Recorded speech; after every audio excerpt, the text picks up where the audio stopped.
with the millions. It's that world heavyweight flow. Championship belt wrapped around my waist, yo. I got that Ric Flair figure flow. Slam you on the pavement, that's why they call me Street Pro. Create heat on beat close. Like Jordan after the second time he three-peated, folks. Get ready, set, let's go. Fight toe to toe, release the flow created by this mic pro. Lights, camera, get low. Action packed, back to back. In fact, this monster will grow. Y'all better let him know. Man with the master plan, and you have no need to know. Hot like winter cold. Bust these fools, anything less than killing whack rappers is a crime. I stay trying to get mine. Stacking value, packing venues, winning over time.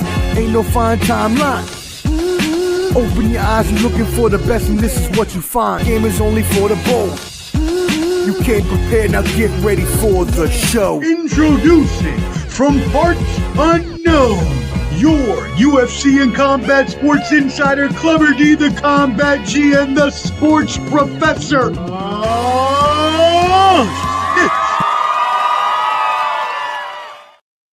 Yo, yo, yo, what up? What up? What up, friends? Welcome, everybody. Ball and Buds, we are here. We see you piling in, and we are so happy you have joined us tonight in what is going to be an amazingly fun and special stream. Ball and Buds has partnered with Millions.co tonight to have this UFC 322 live watch party. So if you're a content creator, if you're an athlete, and you want to do interviews or get interviews, Millions.co is the place to be. And I am so excited, as you know, here with my brother, my streaming partner in crime, your favorite combat sports duo. It is me, the Sports Professor, and my brother, your UFC insider, Clubber D, the Com. That's right. That's right. What is up, people? We got you on a Saturday night. Usually when we talk to you on a Saturday night, it's us leaving your house. You know what I'm saying?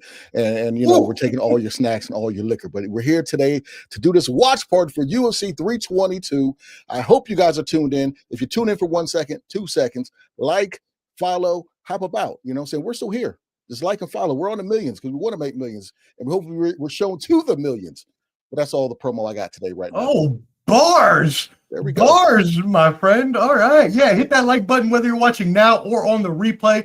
Really helps us out in the algorithm. It is free to you, but invaluable to us as well. Make sure you subscribe at Ball and Buds, BALLANDBUDS on YouTube. There's a handy QR code right up there at the top. That'll take you to our link tree. You can find all of our social media, our YouTube, our Instagram, and as well Clubber D's YouTube is there as well, Clubber D. So go ahead and tap in and subscribe at his YouTube. That's right. And you guys got to tune in. If you are a fan of football, there's college football today. There's NFL tomorrow. We will discuss all the games and all the goings-ons tomorrow around 7:15 to get you ready for that Sunday night game. So tune in tomorrow if you like football also. And don't be afraid to comment, okay? Because we are in the comment section. We up in here. We up in the DMs, you know, ask your mom about it. But just come in, comment, and talk to us. Have fun tonight. Let's go. We're only having fun tonight. Nothing professional, nothing polished. We don't have anything planned. We have some special guests coming on for you, though, and we will interview them. So, we're just having fun now. So right now, what's going on the stream, Clubber D? What we got? Right now, it's the beginning of the pay-per-view. I guess overriding my muting other music on that side, but I'm hearing all the pay-per-view starting. They're just doing the intros as far as the UFC 322. You know, it's in Madison Square Garden. You're going to have JDM against Islam Makhachev. Is going to be a battle. And if you didn't see our predictions, you know, let's hear your predictions of who you think is going to win tonight. You know what I'm saying? And we're going to kind of compare and contrast and see who was right and who was wrong. And if I'm wrong, remember, I'm always the after the fact king, because I will just say I picture it the opposite way after, you know, whatever happened. If I said the incorrect thing. The Clubber caveat is always in effect on this program. Skipping. Did it start for you and everything? You good? Hey, everything is beautiful on the YouTube. Everything is beautiful on the Facebook. Please, again, make sure you subscribe to Ball and Buds. Make sure you subscribe to Clubber D. By the way, we got some UFC. Your UFC starting everything. Yeah, I'm having a little bit of streaming issues right now because I have these cheap ass phones, as you know. Clubber D. I'm not good with phones. I think we Yeah, we both know. know that pretty well. So what happened was while I was at said Redskins game this year, or Commanders game, excuse me, I lost my phone, as we all know that I want to do. And so I had to go back to my backup phones. And I told you I had a Samsung J7. Cool. It is from 2015, and I need you to see the cracks on this bad boy. And I told you I can't add apps to this. So it's so old, I can't add apps on my phone. Is that a leather backing to that phone? Is that a leather? That's how old it is. There's a leather Good. backing that my mother put on there before she gave this to me as a pack. Man, it looked like the piece of a psychiatrist's chair. Like, what is that? Like old catcher's mitt. What type of phone is it? Why is it cracked up like that? Why is it like Spider-Man went like what is that all about? So I can't. Yeah, so I can't add any ads to this. Apps. It's a dumb phone. I can't even put Instagram. Every time I put an app on, it gets mad and makes me delete it because the memory is used. I know your fingertips have this microfiber cuts on them. I mean, death by death.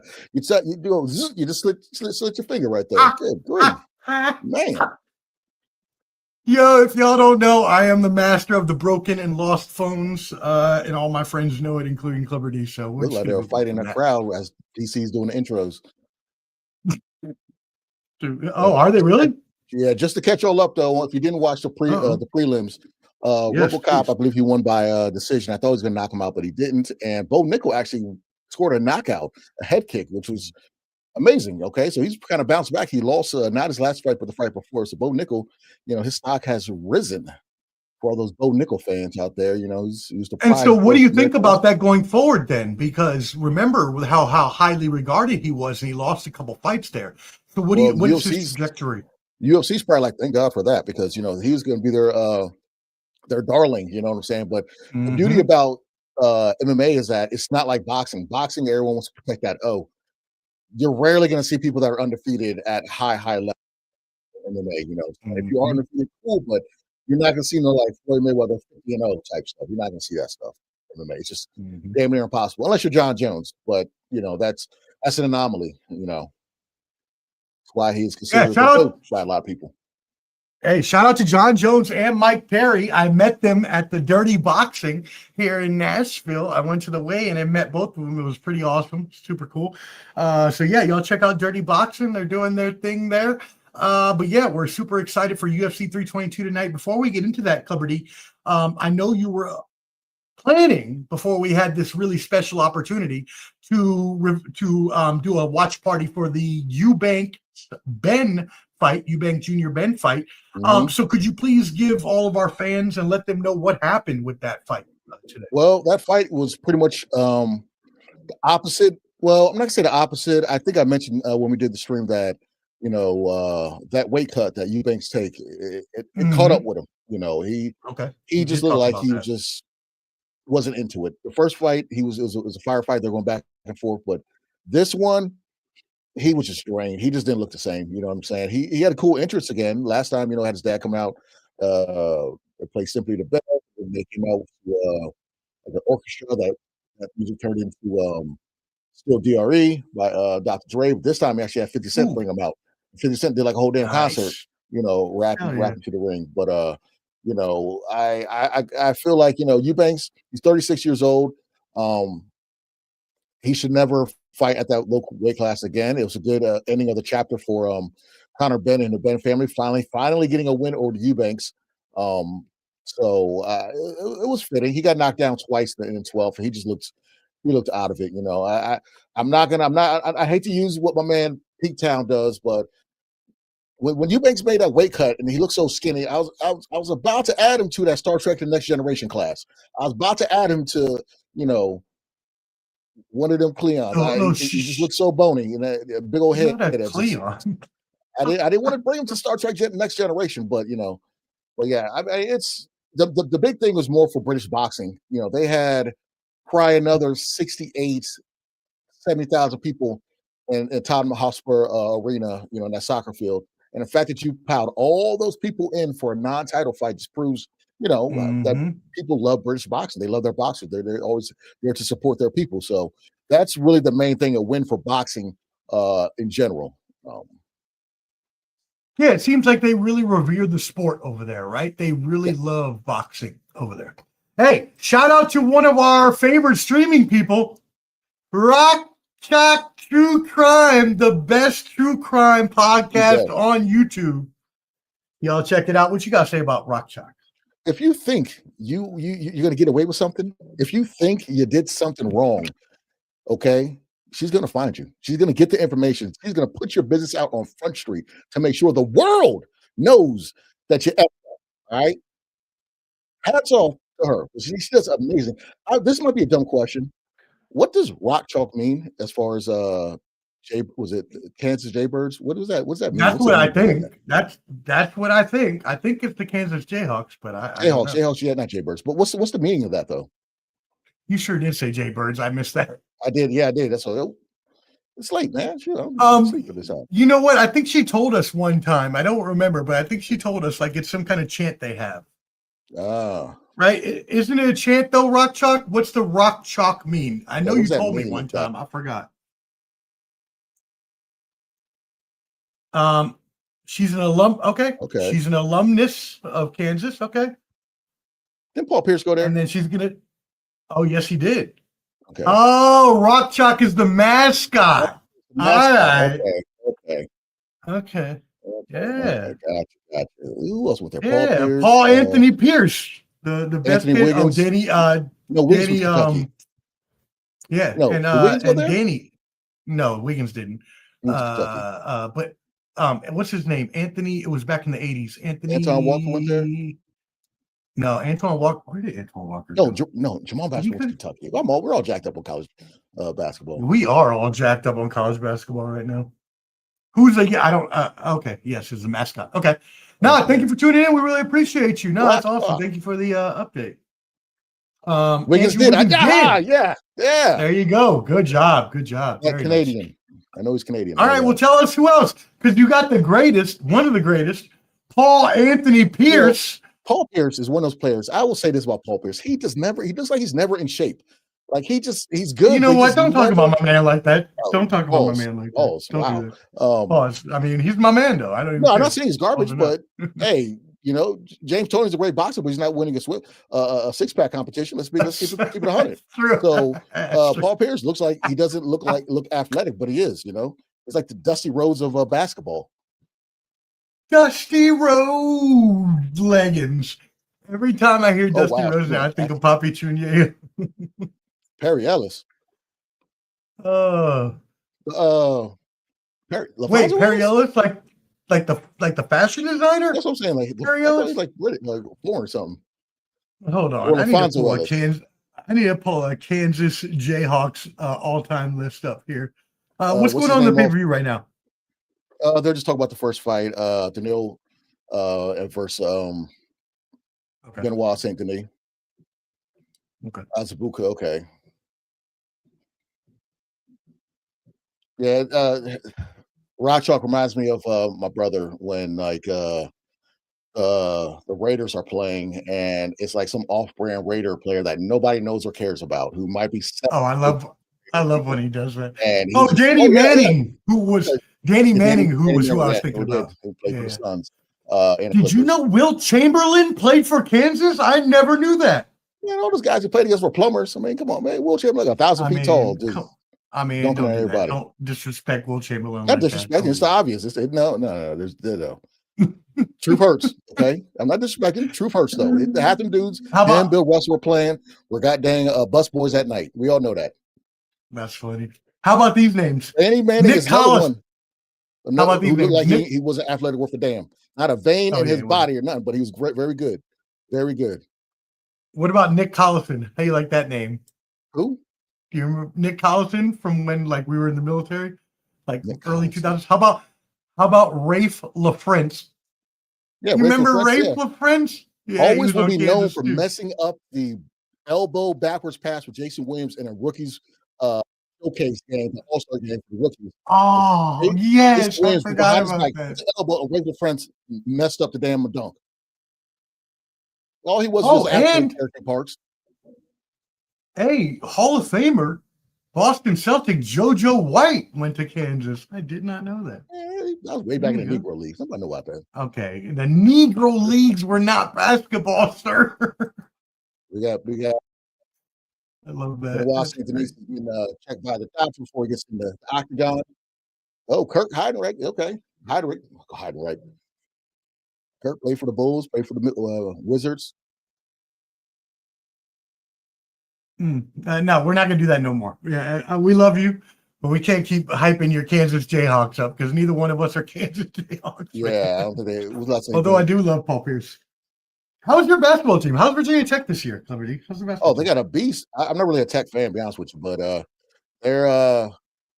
That's right. They got that kid, right? Yeah, he's like the Luka. He's good. I don't know his name, but he's a monster. That's right. I heard about him. Yeah, I heard about him. Hold on. I followed more George Mason because of Snail. Because we used to go to the games and stuff before they went to the Final Four. Look at their roster real quick. Because I know I read an article the other day. Kick was phenomenal. Right. It was very good. It was out of nowhere because Bo's stand-up was not good. He's obviously worked on the stand-up, but they put him in against a fire that's gonna more of a ground guy. So this is a perfect fight for him to kind of show off his new stand-up. Because when Bo fought the Ritter, he just didn't look comfortable standing up. And Bo's he's just a wrestler. So you have to be well rounded in MMA. You can't just be one thing. And Bo's it's a stepping stone. He's getting there. I'm happy for him. His name is Nicholas Avdalis. And he had 14-7, 5, and 2 blocks the other day. Holy shit. They talked him out of going pro. The head coach, we met him like 2 or 3 years ago, talked him out of going pro and playing for Tech. So that was good on him for doing that. Wow. Yeah. And fun fact, Steph Curry and his brother both wanted to play for Tech but they didn't recruit him, which is just wild. They didn't recruit them? Well, Steph went to Liberty and then went to Duke. But yeah, I think they recruited him because they both wanted to go to Tech because that's where Del Curry went. Got a question here for you from Rock Chalk. What'd you think about that head kick? She hadn't turned in yet. I answered it without posting it, but I'll say it again. That head kick was phenomenal. He's clearly worked on his stand-up game because that's what he was lacking. He didn't look comfortable standing up when he lost the fight and when he fought previously. He's just a wrestler, but now he's incorporating stand-up. He more complete and well-rounded. So good for Bo. He needed this fight. Get that confidence going.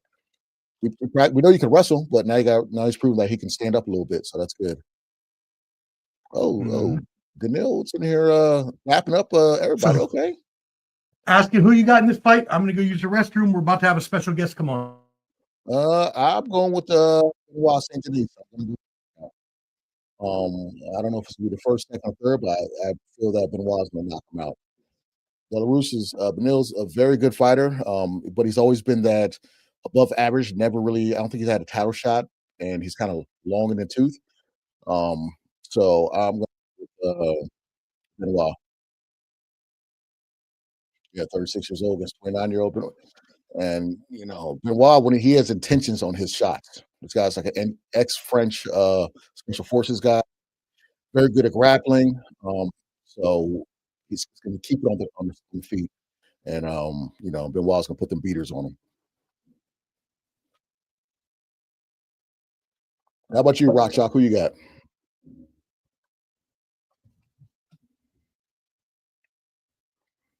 That's where you got Bruce Buffer doing the announcing. His brother Michael did the announcing for the Conor Benn and Chris Eubank Jr. fight earlier today. Earlier today over in London. And I wonder, what is their net worth as far as doing all this stuff? Saying a few words.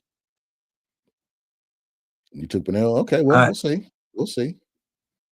If anyone doesn't know the story of the Buffers, you got to check that out. Michael Buffer, they didn't meet each other until Michael was like 39 or 29 or something. That's pretty wild.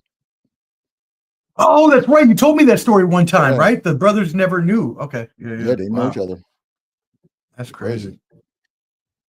Imagine that. You've never met were they half brothers or step brothers? Yeah, they're half brothers. Okay. I think they're half. Okay. All right. What's going on in the fight? I don't have it up right. I'm trying to get it back up. Yeah, they're just announcing it. Phones are bullshit right now. I know Benil was 36. Is he really? I mean, he got some grays in that hair, though. He got some grays. He's up there. That's why we got Benoit, because he's a little long in the tooth.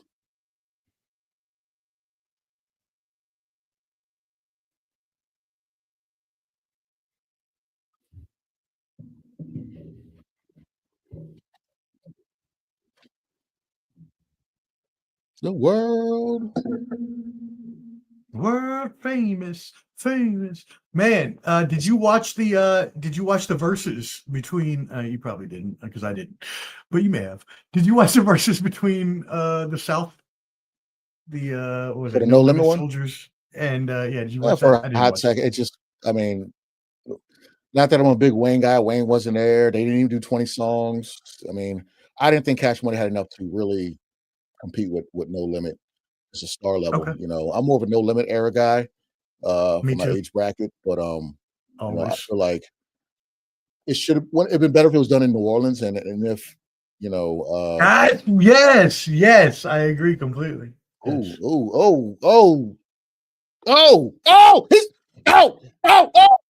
Benoit knocked him out first round. Out. Whoa! Just looking around, what happened?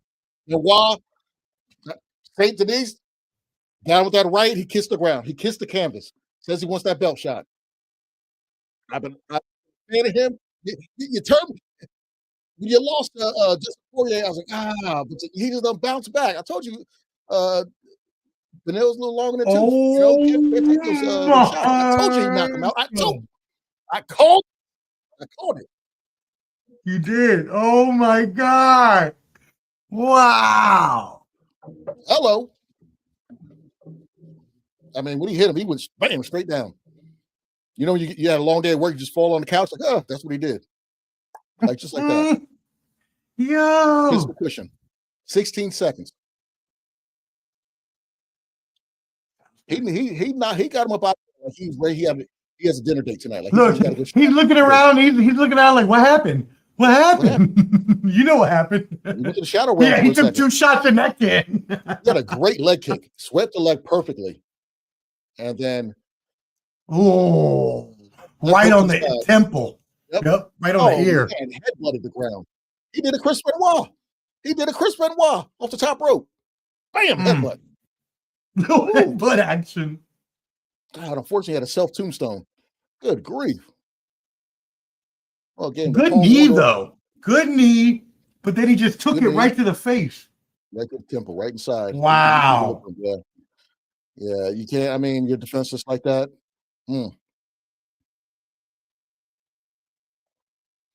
16 seconds. Whew. Yeah, that didn't last too long, did it, Rock Chalk? Told you. It's all good. Told you. I like Benil Dariush, but he just caught it. Yeah, me too. I'm a fan of Benil. I'm a fan of him. But it's just the styles make fights, and Benil, he can stand up with the best of them, but when you get long in the tooth like that and you get hit too many times, you can't keep taking those shots. It's weird how the shelf life when it comes to these chins on these guys, Pauls. Like Chuck Liddell, I remember he got knocked out by Rich Franklin with a forearm. If you stand and bang with people, and sooner or later, Father Time or something clicks in your body where you can't take those shots anymore. I'm not saying that he's done, but I would change my fighting style and kind of go straight to wrestling, try to take him down or something. St. Denis. BSD.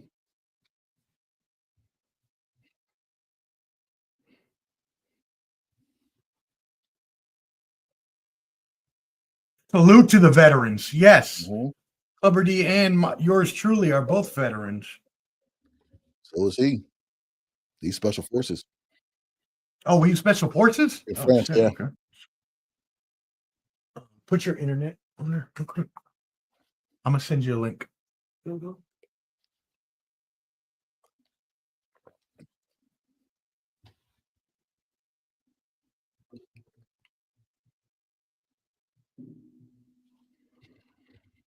Again, thanks everybody for tuning in. If you tuned in for 1 second to 2 minutes, appreciate you. And we got our first spam. That's what I'm talking about. We got our first spam. Look at that. Uh-oh, mine is did the spam take over? Mine just I got the dots going in my uh-oh, my stream is acting up now. Is your stream working? What's going on?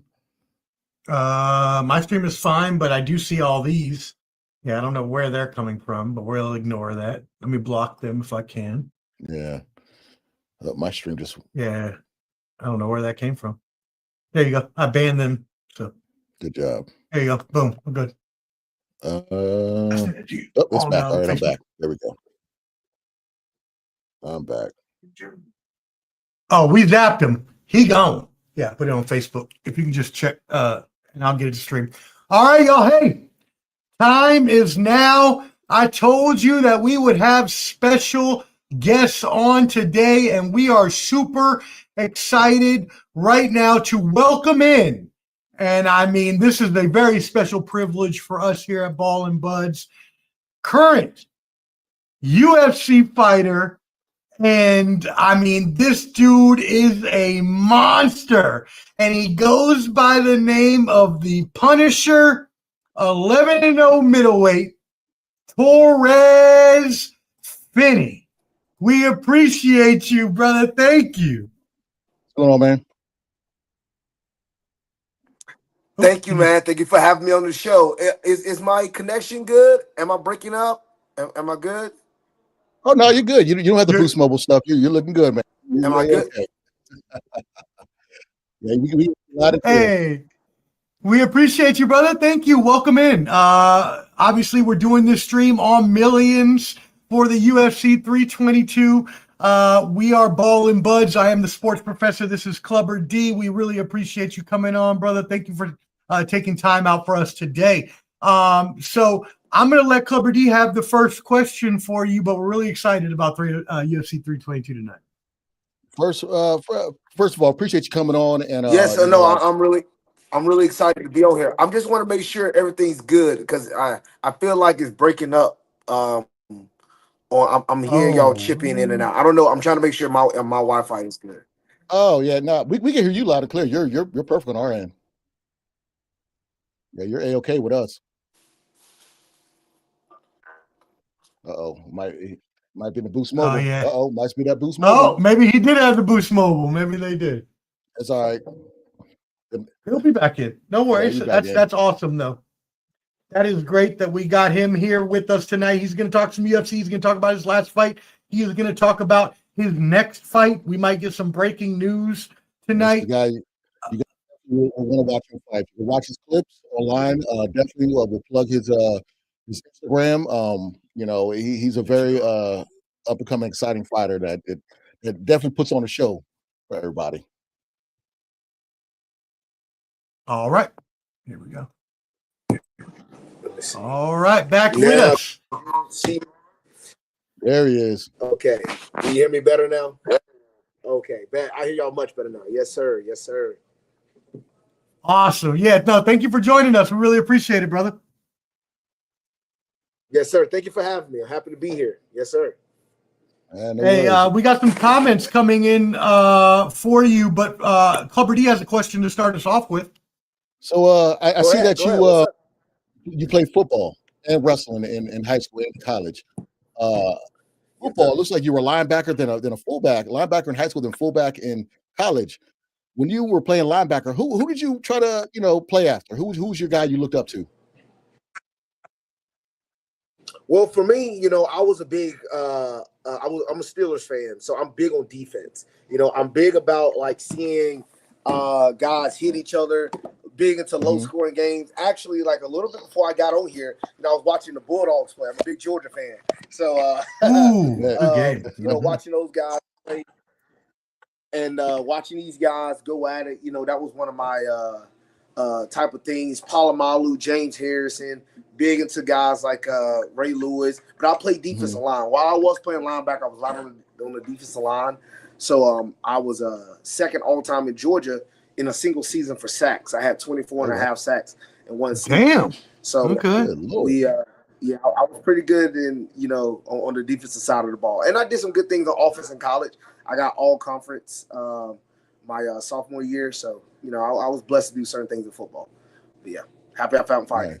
Right. Okay. I was wondering because of your height. I was like, man, if he says London Fletcher, I'm gonna do a backflip. Because I figured you kind of, play after somebody like that.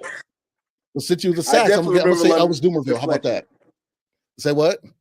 Elvis Dumerville, hey, another one. That's right. From Georgia, Yeah. from the University of Georgia. Yep. That's right. That's right. Okay. So I was looking at your stuff, I was like, okay. And I saw the video of, I guess you boxed, and then you right after you had football practice in the same day, which is out of this world. Yeah, I did, man. I literally left football practice. We played 60 plays, and we had a scrimmage. And I left football practice right after the scrimmage. Coach got mad at us how we ended the scrimmage, so I had to do we all had to do 10 100-yard sprints. And they didn't know I had a fight. So I literally right after my teammates knew because it was around COVID time. So we were trying to keep everything under secret. And it was great enough. I went to Knoxville 2 hours up the road, and I got an 11-second knockout. So it worked in my favor. It worked in my favor. And that's I'm not sure if that's when, but we'll say that's when the Punisher became the Punisher in the combat realm. How about that? And that's so right. when you did, absolutely did, man. A lot of people. No, go ahead. Finish up. My bad. We got no. You're good. We just got a little bit of delay. No, I said it absolutely did. I said when I started wrestling was where I got the name The Punisher, and ever since then, that's where it was just always like, oh, he's punishing these guys. And I would pick guys up and take them down and stuff like that. So I got that from wrestling. But yeah, it's funny that this name has stayed out with me. Yes, sir. Hey, it's better to have that name prior. Because you could say, from wrestling or maybe Frank Castle, the comic book, as long as it wasn't post Diddy trial Punisher name, you're good. So you're all good. Oh yeah.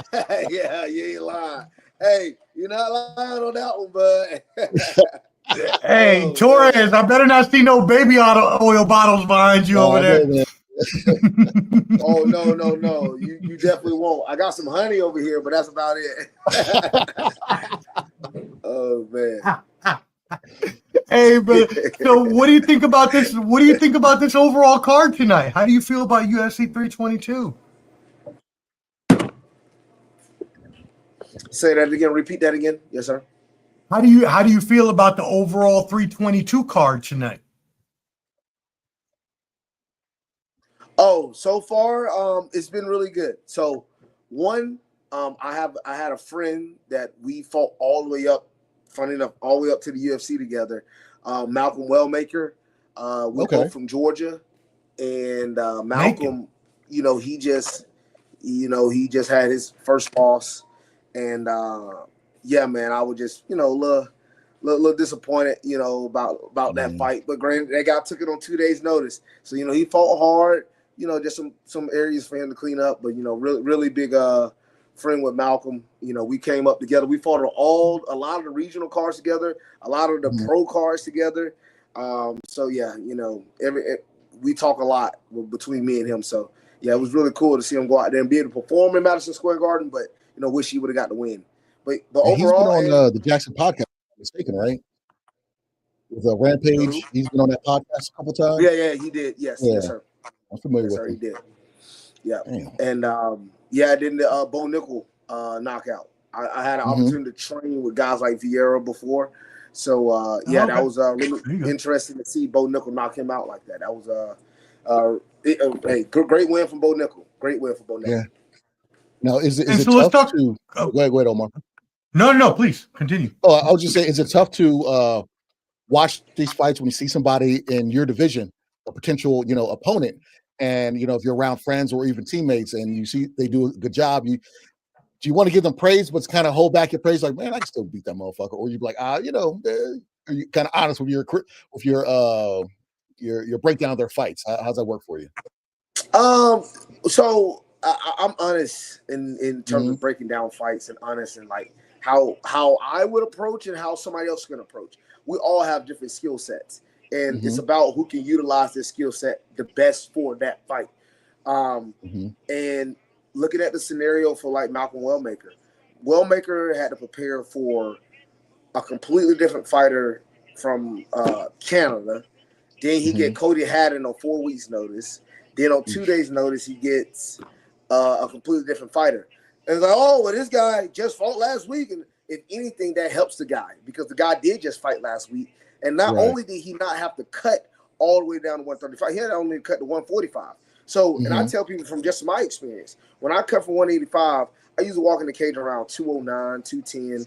But if you would have said, okay, a week later, Finney, now you got to fight at 205, that's easy for me because I didn't have to really cut since my weight is already down from the previous week. So he didn't have to cut all the way back down to 135. He only had to cut to 145. But again, he still had to take on short notice. But I tell people, short notice fights is like this. When I go walk in the gym and I say, hey, spar this guy. I don't know what that guy's strength is. He don't know what necessarily my strength is. We're just going against each other, just sparring. So we're just trying to put the best thing on the mat at that time. And that's what I feel about short notice fights. You basically just going out there free spar. Whatever happens, happens. And I just think that's what happened in that fight between Malcolm. So. And also probably just sparring with somebody, not sparring, but taking a fight short notice or even fighting somebody on short notice, depending on your hierarchy in the UFC. Sometimes you don't have the liberty to say, you know what, I'm not going to fight this person. Let me just wait and get another fight, you know. You kind of just have to do it, you know. So we just saw it last week with not last week, a few weeks ago. Somebody, Adrian Yanez, you know, they had a short notice guy for him and he declined it. And you know, a lot of people get at Adrian for that, but it's like he's damned if you do, he's damned if you don't. Because if you go out there and he loses to this guy, hey, look what happens. I use another example. John Jones, when he was getting ready to fight Chael Sonnen. You know, the guy had fell out. They said, oh, Chael Sonnen on a week notice. You know. He said, no, I'm not taking that. It was like, bro, Chael Sonnen. And then he fought him a few months later. But guess what? It's because he didn't have a full camp to prepare for that particular fighter. It's different. It's different. Cancel that whole card because of it. Messed up the whole card. That happened. That's when he just won the PFL champion, Corey Anderson. I think that's when his little friction with John Jones started because, you know, he had brought his pregnant wife out there and all this other stuff, and then to have them cancel that fight, he wasn't too happy about him. And I remember reading about that situation. And then when you look at it, people will always get at you regardless. I mean, if you look at Islam. Oh, that was dumb for Vogt taking on short notice. Islam knocked him out in the first round. Okay. But if the short notice guy comes in and has a decent performance, a la Usman against Shemaya, then it kind of starts creating these other questions. So you can be, you know, on either side of that. Yes, sir. That's true. That's true. And so I want to ask. So who y'all? Good. No. Go ahead, Omar. You're good. No, I was asking you in this process, Edwards fight. Yeah. Let's talk about it because it's 3:45 left in the first round. They're battling it out. I personally, I know Clubber D. Go ahead. You had the crazy prediction here. Well, we did a show the other day where I do my predictions for this, and you know, big boxing fans, and we kind of go over that too. And I kind of compare Leon Edwards to I don't know if you're familiar with the heavyweight boxer Daniel Du Bois, who fought Usyk recently. To me, Leon Edwards is all about confidence. You know, if he's high confident in a fight or whatever, he's all in. But if his will gets broken, it's kind of visible, and he's doing what he has to do right now by grappling, getting close. Because I think if his stand up, because he's been chinny, he might take a nap thinking about Paddington the Bear and teasing crumpets. You actually make a good point about that, you know, Clubber, because if I had to look at this fight, who do I think is the better MMA fighter? Leon Edwards, no question. But I don't think he's now. So far, the approach I'm seeing him grapple a little bit. I might be a little bit behind y'all in terms of timing on the fight. But you know, currently from what I'm seeing, he has him against the cage and things of that nature. If he comes with the approach of let me win this fight, he will do it. But if he comes in trying to showcase something else, I don't know if he can beat Protest that way. But we have to see. Yeah. You know, fight still early in the first. So. And I like Leon Edwards. It's just I never forget when two things. One, the eye poke with Bilal Muhammad. You know, he was just so devastated and just hurt, just thinking like his career was over with. But when Nate Diaz wobbled him, and Nate Diaz is a dog. You know, he's a you know Hall of Fame fighter, very good jiu-jitsu and whatnot, good stamina, but never been known for a power puncher, so to say. And when he had Leon Edwards doing the Charleston two-step, I was like, ooh. that chin might not be, that shocked us all, dude. That shocked us all. Oh, take him. Wow, I'm shocked. Okay, look at Leon. I might get surprised. In this fight.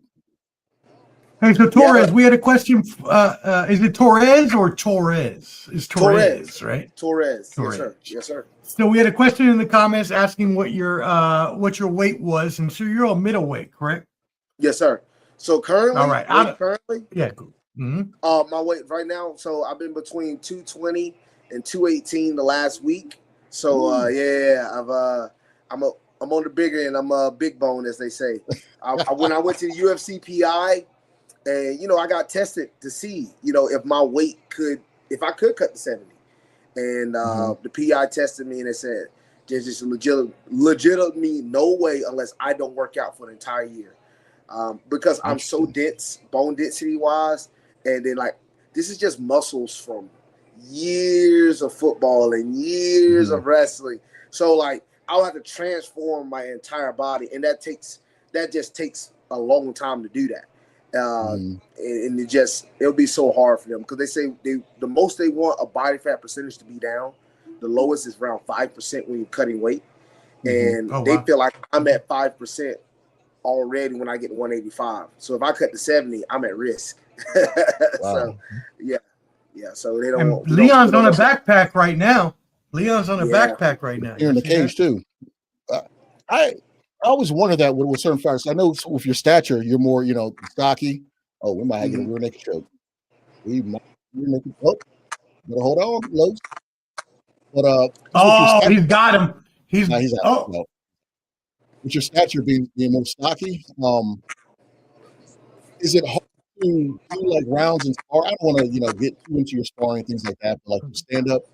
Because they always say, certain boxers that are very muscular, the blood goes into your muscles very fast. You know what I'm saying? But is it tough doing that sometimes, or you just rely on your wrestling because you got that quick twitch from wrestling and football? The quick switch from wrestling and years of wrestling, that helps. That helps with both. When I've wrestled for so long, that helps with the fact of getting accustomed to grappling, knowing when to put pressure, when to relieve, and also I do a lot of jiu-jitsu as well, so that helps me. I'm a brown belt in jiu-jitsu, so jiu-jitsu is big about being efficient anyway. You shouldn't be going all out. I'll go all out in winning this position, and then I know where to control and make the bottom man work more than I have to work. So it's just different things. So since I've been grappling a good bit, and my strength conditioning is predicated for me to be able to go hard for 3 5-minute rounds. So as you've seen, guys see me in my fights, he's a bigger muscular guy, but I'm still going and I'm still trucking along in that third round, putting the pressure on. For sure. And speaking about that, is it true? So every time you get a belt, they slap the hell out of people when you get the belt and walk down the line. Is that for every belt, or is that just for the black belt? That's for every belt. Absolutely. Now I'm gonna tell you this. What, for real? Oh my God. For every belt, you get a blue belt. Wham, wham. Now look. What? I'm gonna tell you this. While that is the case, for me, I have yet to be whipped. Hey, wow. I always find a way to go to the bathroom, or I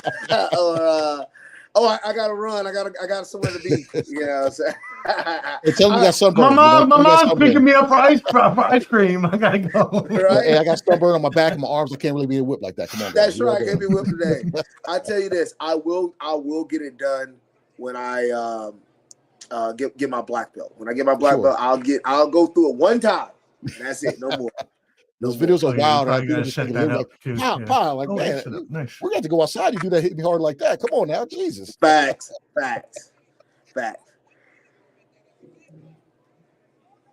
Leon is looking good though. He's looking good, but he should not be standing. I'm telling you, Paratas. This is not who he wants to stand up with.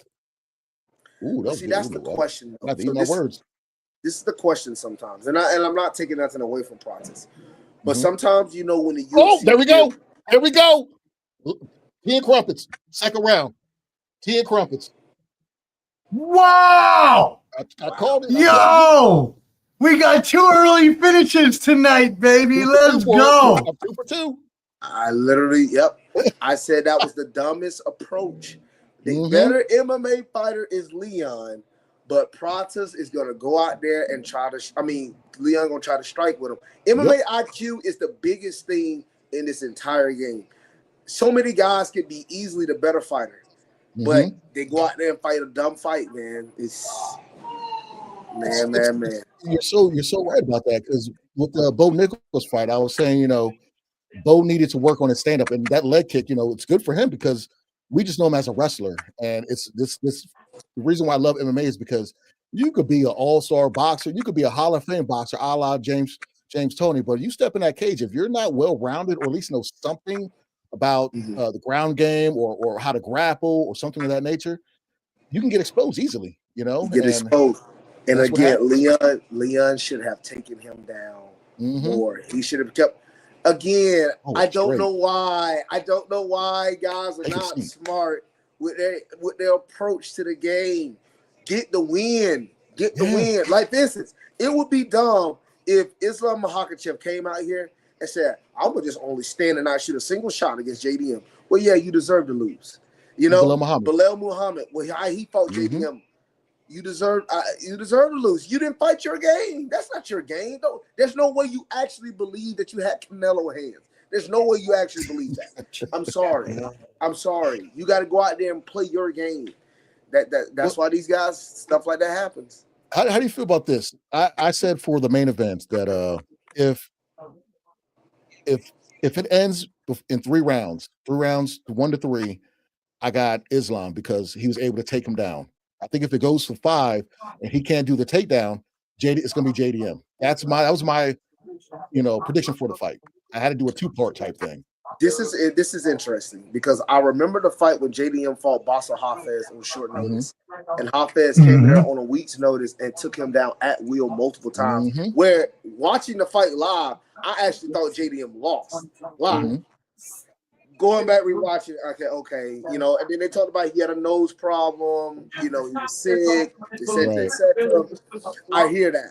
But then I also look back at the other thing. Then I look at, look how he fought Gilbert Burns. Yep. Like Makhachev has better wrestling than Gilbert Burns. Maybe not a better submission artist, but in terms for MMA, he might be a better submission artist. And for MMA purposes, I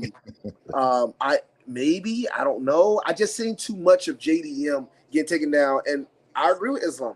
Bringing in Craig Jones for 1 camp with 2, that's just not enough to accumulate the years of grappling that this guy been doing. So I don't know.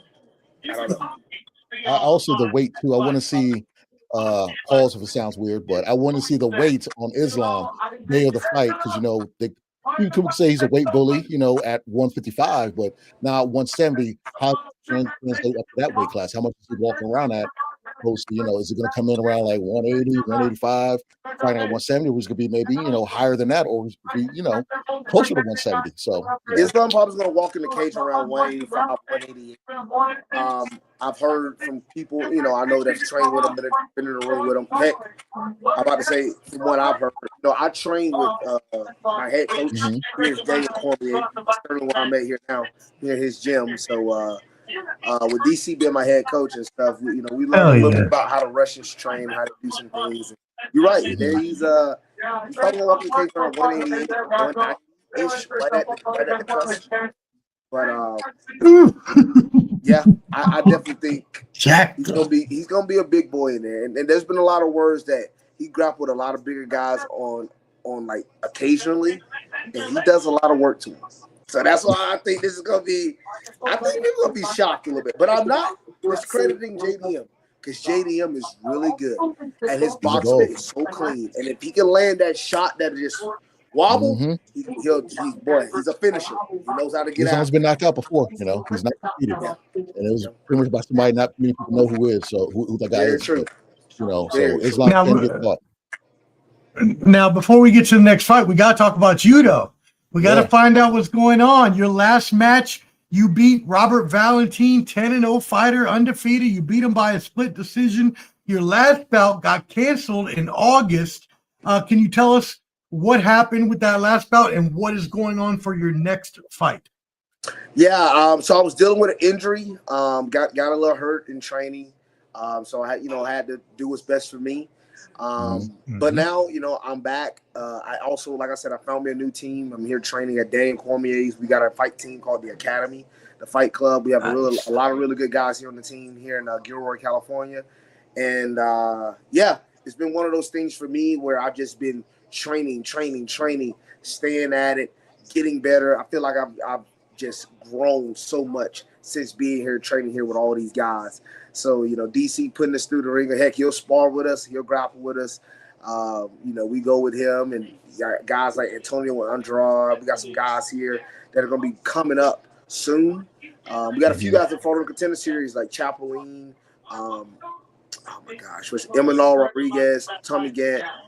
We had a lot of guys that won and got contracts now in the UFC. So we're going to have few more guys. And, man, I just think we're going to be a really good team overall. And as you were asking on what's potentially next, what's next? I have fight news. Breaking news. Let's go, baby. I can't break it yet because that'll be breaking past the. I have some fight news coming up soon. Yes. Okay. Is it going to be in the next couple months? Are we looking towards the beginning of the year? Yes, it will be beginning of the year. Absolutely. Okay. All right. Cool. Do you know Johnny Munoz? Johnny Munoz, former UFC fighter. Munoz. Tony, what'd you say? Say that again. Johnny Munoz. Oh, Johnny Munoz. Yes. Welcome in, Johnny Munoz, joining us, former UFC fighter. Yes. What's up, guys? How you guys doing? Hey, we living it. How you doing today? Doing good, man. Did you guys see that knockout? Woo. We did, brother. That was wild. I didn't see that one coming at all. That was a real shocker. Honestly, part of me was a little like, because I liked Leon, so I was like, man, that was a hard one for me. No, I was with you. I had Leon as well, but you know, hey, he took that shot right to the jaw, and that was it. Yeah. Just straight right down the pipe. It didn't get any clearer. There was no telegraph to it. Just right down the middle, and that was it. You're right. And so, how you living, John? You on 2-fight win streak, I see. Yeah, right now, a 2-fight win streak. Trying to be more active. It's been hard to get some fights. Some of the events just keep getting postponed. But I'm hoping to get back on it beginning of the year. Try to get like 2 fights. And my goal is to get back in the UFC summer next year. That's the goal. So, yes, sir. This question is for both of you guys. Do you so besides doing MMA, you guys ever done like any like grappling tournaments or thought about doing like jiu-jitsu tournaments, things like that, or strictly just UFC mixed martial arts fighting and training? Want me to go first? Yeah, I've done a few jiu-jitsu tournaments. Won a few. I've done a few jiu-jitsu tournaments, and won a few of them. I haven't done any lately because once I started like that pursuit really for like getting in the UFC, I just only stay focused on that mainly. But I've done a few jiu-jitsu tournaments in my time since I've started MMA, and it's been pretty good, pretty fun. Gotcha. What'd you, Johnny? Yeah, so actually my background is in jiu-jitsu, so I was doing I've done so many tournaments, I don't even know how many. I've been doing jiu-jitsu since 5 years old, but I started competing at 12 years old, and I've done every tournament, Pan Am's, Worlds, like IBJJF tournaments. I've won the Pan Am's there, the Worlds, and then right when I got my black belt, I competed a year after, and then I just decided to dedicate completely to MMA. So the jiu-jitsu experience helped out a lot, but it's a completely different game, so I couldn't continue to do that. I had to focus on MMA. You prefer the gi or no gi? I liked both when I was competing back in the day. Now I prefer no gi, probably because it's more relatable to MMA. But I think the gi is real cool. It's more traditional. Plus, you get your belt rank, and I think it's one thing I think a lot of fighters should be doing. Like, to set yourself up in the future, I think it's so important. Like, think of training like you're in college. So jiu-jitsu, you're getting your belt ranked, blue, purple. Try to get your black belt because, after fighting, maybe you want to open a gym. And honestly, jiu-jitsu, you're going to make money from the public. Training fighters doesn't make you money. But training the average people don't want to get hit, but they'll do jiu-jitsu. So you could always, if you're a black belt, you could do that. But if you're like a blue belt, it's kind of hard to open up a BJJ gym. Right. I got you. Absolutely, he's right. He's right. Now, did you? I'm not going to name any names, but when you made different belts, did you go down the line and get whipped, or did you like run away and hide? Not like some people. Not naming names though. Yeah. So honestly, it's funny you bring that up. When people get promoted, that little whip thing, like I've never came up with that system. I think it's kind of funny. I don't know. I think it's kind of.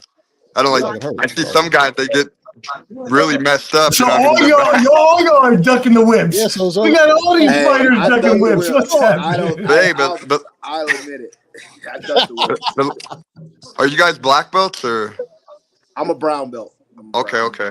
Well, I'll tell you this, at our gym, like, so we have to test to get your belt. So let's say whatever belt you're coming up on, you have to do a technique test to show that you're ready for the next belt, to show, hey, you know what, this position, this many moves from this position, whatever, this many sequences. But the last part of the test is a round robin. So let's say, like for a black belt, it's a 30-minute round robin. So what does that mean? You're in there grappling somebody. You could be grappling me and you could be grappling, then whatever, then they pull you off, they throw another guy, and then they keep doing that. So you're completely going with different people for 30 minutes. So that's our way to test your will and heart. And I think it's cool, because if you give up, then you don't get your belt. So we don't want quitters, obviously. That makes sense. Yeah. Iron Man right there. So look, we got the walk-in coming through. Michael Morales versus Sean Brady. Welterweight fight. Now, I asked Clubber D on our show on Thursday whether he thought the winner of this would be in line for a title fight, but he is inclined to say that Dana may have other people in mind and other people may have been called out. What do you all think about this fight? For me personally, I definitely think this is actually one of my, besides the main event, this is my next best fight I was looking forward to. This is the definition of like two styles, colliding. Morales is going to do everything he can to keep it on the feet, and he's got the power to put it away on the feet. But I love Brady's grappling, man. If Brady can like force these takedowns and actually get him down, get break control, I think he can. I think for Brady, could he sub? Yes. I think Morales is a little too athletic. I think he'll be ready. Have his defense sound. He'll be ready for all these different sub attempts. So don't be surprised if Brady wins this maybe by decision. But I feel like Morales has to really put this away, like really hit this guy. And it's gonna be a tough one. This is a tough one. I like this matchup. Johnny, what you think? Yeah, so I mean, I never watched much of Sean Brady, to be honest with you. But I always hear he's a great wrestler, good grappler. The only fights I really actually watched of him was when he fought Bilal, and then when he fought Leon Edwards. But everybody always talks how like great of a grappler he is. So I mean, and I believe I want to see it. Michael, on the other hand, a lot of people don't know that he has a wrestling background as well in Ecuador.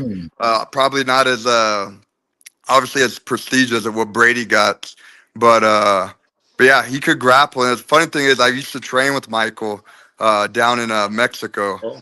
I was at that gym for 4 years, so I know Michael very well. One thing I could say about him, he's a very athletic guy. Like I don't think he's like anybody could take that dude at any gym. He just has that athletic ability. You know what I mean? He's like a very easy guy to teach. So it's not. I think it's just there's certain guys that you have to teach and mold, but he's one of those guys I think just has all that talent, athletic ability that I think he's just one of those gifted guys. I don't think nobody taught him that.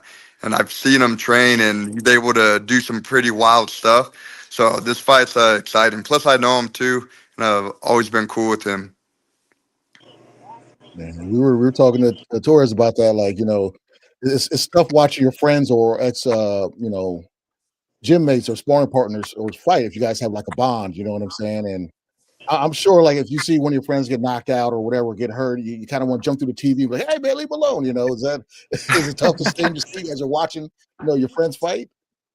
Nah, for sure. I mean, I get more nervous when my teammates fight than when I actually fight. You know what I mean? Like when I'm walking out, like before we walk out, we're like in the behind the curtain, and then we walk out. Like I'm nervous. I'm like, man, like how do I even fight? But when I fight, I don't feel that nervous. But I'm more nervous when my teammates fight. It's weird. Yeah, I am too, man. I'm sitting there like my heart's pumping, like because you know that you're so close to them. Especially when you got like really close friends that you see them fight. It's like, man. And then if you also know, like, man, this other guy's dangerous too, and you're like, you know, you feel so nervous for him. But you know, when you step in, you're like, you know, you're willing to take on whatever comes. But they'll be just as nervous for you, man. So it's like that for your teammates. It really is. It really is. No, yeah. That's funny because I was talking to I interviewed a fighter, Darius Walls, on Millions yesterday, and he had just won a flyweight title in Attitude MMA. Wow. And all he could do was shout out his fellow compatriots at his team at Law School MMA. He was just like, nah, this dude's doing this dude about to fight this. I'm like, oh, you don't care at all about you. He's like, man, look, we a family. Like, that's right, you're a family. That's right. Awesome. Well, we got this bout coming up. Sean Brady is 32 years old. Michael Morales, a young 25, 2-inch height advantage for Morales, a 1-inch weight advantage, and a 7-inch reach advantage. Wow. That's a huge reach advantage. I think for this fight, I had Brady, but it's gonna be he's gonna do what Leon Edwards should have done and just take him down, keep it a wrestling, you know. But I'm not. I don't know if I put a caveat on this, but I would not be shocked if Michael knocked him out just because of his style and strength. Yeah, so Michael's the underdog in this fight. The 120 underdog. Yep. Brady tried to stand up like he did against Bilal. He's going to be taking a nap. He's going to be eating a steak and cheese. Shadow realm. Yeah, you guys think Brady could keep the wrestling pace up for 3 rounds? If he does, he's done it before because he just had a 5-rounder against Leon, and he was putting the pace on him. He settled him in the 4th round, I believe. That's true. Yeah. You better do an old school lay and pray. Besides, and so Mike, you good? No, I was gonna talk about fight. Go ahead. No, I was going off the topic. I was gonna see. I know Torres watches football. I was seeing if Johnny had a football or follows a different sport. Yeah, who's your football team? Yeah, who's your football team, Johnny? Bro, honestly, I don't follow other sports. I just fighting. When I was a little kid, locked in. Okay, love it. Yeah, when I was real young, I liked baseball. I was actually a New York Yankees fan, like the mid 2000s, or no, yeah, like 2005, 2000, like around that era. Oh, the great team, yeah. Mariano Rivera, Bernie Williams, Derek Jeter, Matsui, Posada, all of them. Clemens. That was the all-star team. But other than that, I never. After that, like I didn't even stick watching it. Just all MMA. Man, I got a feeling Michael might knock a tattoo off him. Michael looks ready. Michael looks very ready right now. That man might wink on his back. He might hit him so hard. So the knee sleeves, I know fighters wear those. I know back in the Pride days, Coleman used to rock those overseas. I remember you couldn't wear those at a time in America. Yeah, I was actually surprised. I noticed that on the walkout. I thought it was different. Oh, so that's not supposed to be allowed then, or? I think certain states and commissions probably okay. Allow it. I could be wrong, but I don't know if unified rules all over. But certain states, certain states allow that. Mainly New York, they will allow that. Which look, if they allow it, hey, we take it. Hey, not our rules, it's their rules. Would you rather have that, or would you rather go bare need? I thought about that. I thought about the pause. Oh, I don't that's think interesting. I mean, I don't know if it do too much of a difference because I don't think it don't supposed to be grippy. So like they'll. Well, we know about people breaking their shins when kicking.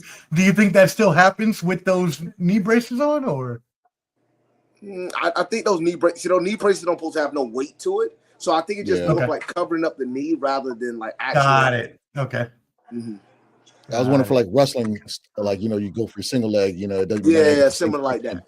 Yeah. Oh yeah, a little tighter around the neck, huh? A little tighter around the neck. That tattoo might be winking. Oh! That tattoo might be winking. Oh Lord. Oh Jesus. Yo, he is knocking him. From Philly. He might be thinking Geno's or Pat's getting a steak and cheese. I'm about to say I am shocked Brady and being shot. Go for single leg, dude. He has to shoot. He seems like he only wants to stand up, though. He doesn't seem like he wants to do anything else. Can't do that with this guy. He knows Brady's wrestling. That's the thing. He's like, nah, I don't know. Because you can tell from Morales on how he's striking. He's striking at distance, but he's not really trying to he's like hunched. Yeah. Very comfortable in there too. Yeah, because he's almost striking with his hips out, trying to make sure to be worried about the takedown, which is understandable. But I think that's what Brady. Brady's not necessarily explosive either, though. While he is a grappler, he's not explosive. He's not, quick twitch. So these takedowns got to be set up over time. And that's one of those things I'm expecting Brady to try to do. But it's hard to do it against a guy that athletic as Morales. Is that also hard to do in 3 rounds? Like with the amount of time do you have? Because I know the whole first round you're pretty much setting up your opponent, right? Is that what you're doing? Well, I feel as the duration of the fight continues, that gives it better for Sean Brady. But he has to set these things up over this time span to figure out, all right, what's going to be the best way for me to get an entry. See, that shot he did on Morales, that wasn't good. You can't be reaching. Follow through. Yeah, he needs to kind of get him guessing, thinking he's going to strike with them to set up his wrestling. Make him think it's a boxer match. That tattoo started winking on his back. The tattoo started winking. That's it. It's over. I think that was an early stoppage, gentlemen. Hey, John, that was a little early. I think that was a little early. Very comfortable for his age. Because he had just knocked him down and he jumped right over him. I think you should have gave him a little chance to get back up, though. He is. That's the future right there. That is. 5 years old. Man. He's young. He's powerful. Oh, he's young. Really young. That's what Joe Rogan just said. He's young, too. He's young. Yeah. He's powerful. I'm sorry. I just didn't like the approach of Sean Brady in this. I did not. I didn't like that approach. I didn't like that approach. Do you think he should have tried to go for a takedown? You think he should have tried to go for a takedown early? Well, he went for one, and it was just a bad. It makes you question, man. I don't know what these guys are. I don't know. But hey, great fight by Morales. Morales did really good, keeping his hips away and making sure he's constantly getting on top and doing those things. 100%. Johnny, what you think about it? Well, I mean, my stream's a little, I don't know what's going on in my stream, so I think I lagged behind, but I heard you guys. I don't know what, I didn't. Spoiler alert. Oh, yeah. Hey, you missed the Michael Morales knockout. Bro, that's what happened. I'm in California, and the rain's all crazy over here. Oh, that's right. Yeah, y'all got rain all weekend, torrential rains. Yeah. I think my thing, I don't know what happened, but I heard you guys. I was like, oh, shit, what happened? Yeah, so Michael Morales had the knockout. Pretty stiff. Took him to punches. Okay, I'm seeing it now. Yeah, I'm seeing it now. Wow. Damn, he keeps finishing, guys. I just didn't like some of the. I didn't like those takedown attempts. I'm gonna be honest with you. Yeah. He only attempted like maybe 1 or 2, and they. I don't know. I feel like there's a lot of hesitation out of Brady. What do you guys think? Yeah. I agree. I thought he was gonna wrestle. I thought it was gonna be a lot of takedowns and kind of lay and pray, hold him down, and do that type of stuff, keep him neutralized. Well, the thing is, it's like every fight starts on the feet. You have to first get it there, and I just don't know. I don't know that approach. And that approach, I don't like. He'd even try to put him on the cage or anything. I don't know. Yeah, for sure. I mean, he could have easily did. Like I said, when you're like more of a grappler, you got to get these guys thinking you're going to strike a little bit to set up your wrestling. I mean, I come from a grappling background. That's what everybody always think. They assume you're grappling and you want to go to the ground. But you got to use the strike and set it up, or get the guy in the cage to slow the fight down and get him tired. I think the ref stopped it early. I know they're at MSU right now. That's Is there like a crazy. dream destination you would love to fight? Just say, hey, I fought there. Obviously, you're going to win there because you guys are beasts. But you know what I'm saying? Like, is there a arena or place where you just are dying to fight at? An arena place. Well, funny enough, I would love to fight in Madison Square Garden or any of those big arenas like that. It would be a great opportunity. So yeah, that's one of those things that I would love to fight in. I wanted to fight in Atlanta this past year, but again, I was a little hurt. They came to Atlanta. So whenever I come back to Atlanta again in my home state, it's only an hour away from my hometown. Boy, I would set up. There'll be so many people there for me. So yeah, I would like to fight in Atlanta. I know that would be a great.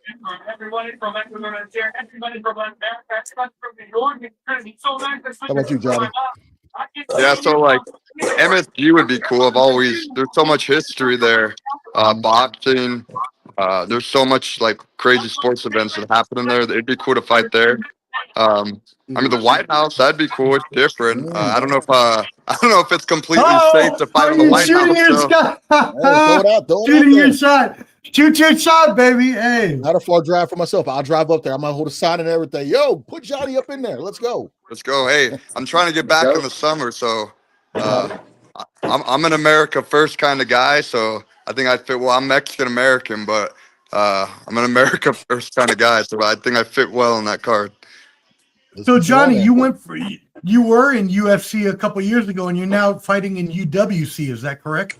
Yeah, I'm a free agent. I'm fighting there, but honestly, like wherever makes sense. Like I'm managed by Iridium, so Jason does a pretty good job of seeing what's How the do you best get back to UFC? opportunities. Yeah, so like right now after when I got cut from there, my goal is like I want to get 5 fights before I go back. I got 2. So if I can get 2 or 3, and if I get those early at the beginning of the year, that's what I'm trying to do. And obviously I want to win with good fashion to make the matchmakers notice Sean Shelby and then get me back in. I saw you fought the legendary King of the Cage out there in Cali. So yeah, old school. Yeah, I remember Rampage came from there, and Kevin Randall, and I can't remember, but Mark Eastman, him a lot. Yeah, there's so many legends that came from there, old school guys. I'm glad. I'm happy they're still doing their thing too. And they're respected. Around the MMA nerds like myself, and I'm pretty sure the community. There, so. Masvidal, hey. Speaking of Masvidal, how do y'all feel about that? His organization. That was it Dirty Box? Was that Dirty MMA, something like that? Where no, not Dirty Boxing. That's the Mike Perry. Well, no, Masvidal has it's no gloves. Yeah. What is it? Right? Oh shit! He used to have. It's called Game Bread. He used to have it. That's what it was. Yeah. Yeah, he used to have it. Yeah. He don't have it anymore. What happened? Well. It used to be. I know one of the guys that used to be up there with him. We used to be with the same management team, but we're no longer with the same management team. I'm with First Round, and he used to be with First Round. And when they disconnected, the promotion also disconnected as well. So, but yeah, he doesn't do that anymore. But I've been hearing some word out there that he might be trying to step back in the cage a little bit. So, we'll see. We'll see. Why not? We'll see. Hey, I love the breaking insider information on Ball and Buzz. By the way, brothers, hey, let everybody know where they can find you. Torres, please let the fans know where they can find you. Yes, majority of all my social media stuff is at Punisher Torres, PUNISHER Torres, TORREZ. I'm there on Instagram. I'm on Facebook. I'm on Snapchat, Twitter, Threads. So yeah, you see me. You want all of it. Oh man, Johnny, what about you? Let the people know where they can find you. Yeah, so you guys can follow me on Instagram and X at Kid Kavimbo. It's KIDKVEMBO. I'm most active on those 2 platforms. I'll have a Facebook page too. I have a YouTube channel, so I'm on everything too, Threads, but I'm probably more active on Instagram and X. So yeah, give me a follow on there. You guys stay up to date. What's new with me and my whole journey getting back to the UFC. Yes, sir. Yeah, no, we're super excited. Hey, y'all are more than welcome to stay for us for this co-in main event. I don't expect you to, though, because I know you weren't contracted to, but you're more than welcome to stay with us as we watch this UFC flyweight women's in two of the GOATs, the greatest of all time in the women's division. Valentina Shevchenko versus Zhang Weili. Johnny, you start us off. What do you think about this fight? Yeah, to me, I think that fight's like the fight between the GOAT of women, in my opinion. I know a lot of people like to say Amanda. I think she's great, but I think like these girls like fought a lot of tough fights and wars. Like there's a lot of like Hall of Fame fights, no? For both Oh of them, yeah. especially Valentina. She's been around so long. She's fought Amanda, close fights with her. She's fought Joanna, who's a legend. She fought Alexa Grasso, had those trilogy fights, and now she's fighting Weili. So imagine a win over her. To me, that puts her right up there. So yeah, I'm excited for this fight. I could see it going either way, honestly, but I'm leaning slightly towards Valentina. I've trained with her in the past, so she's the real deal. Yeah, I got Shevchenko too. Cupperty, I think you had Zhang Weili, didn't you? Is that what Yeah, you I had got on the this one. You know, her. All right, Torres, what you got for us? For me, I am so up in the air on this. Valentina's a beast. I mean, she's a beast, dude. Weili, oh man, Weili's powerful. I might have to go Valentina as well, only because I feel like wherever the fight goes, she can get the better hand of Weili. Valentina has no care in the world whether this goes to the ground or if it's on feet. I don't know if I ever seen Valentina rock or stumbled. Have y'all? I don't know if I have. Even when she lost, think even Nunez when she did. I lost don't think Amanda so. Nunes those 2 times, I don't think Yeah. Amanda never rocked her. She just beat her over time. But like, I just don't. I don't know if Weili can do that, especially coming up to the weight class. Yeah. So That's right. She's coming up. I don't know. That is a very good point. Yeah. Right. And I mean, looking at both of these women, and we had this stat on our. Everybody, go check out Ball and Buds. We had a prediction show on Thursday, Clubber D's Combat Sports, but we talked about the fact that as two of the greatest fighters of all time, you are going to try to obviously, give your best, but both of these fighters in losses, only one has lost outside of a title fight. And that was Valentina Shevchenko in 2016 when she first fought in UFC against Amanda Nunes. Other than that, these ladies have only lost in title fights. So these ladies are amazing. Yeah. Yep. That's crazy you mentioned that. That's a hard thing to be able to do. You know what I mean? Just to lose in title fights. Like, I mean, UFC is already hard as it is, the best competition, but you're only losing in title fights. Yeah. And then the only non-Lattice title fighters to the great Amanda Nunes. Like, what are we talking about right now? Yeah. Right. And Weili's only losses in the UFC were to Rose Namajunas. That's when she lost to her back-to-back. But other than that, she's, pretty much taking everybody out. So this is just greatness fighting greatness. All right, yeah. You can go to your bathroom real quick, bro. Yep. Yeah, man. This card is.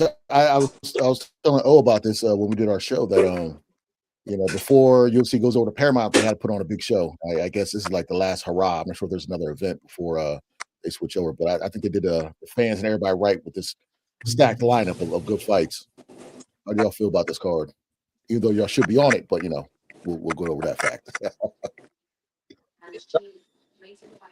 Well, I think this is so far talking about like this card right here. Mm-hmm. Yeah, this card's been good so far. I mean, these fights have actually lived up. All the fights have lived up to the moniker.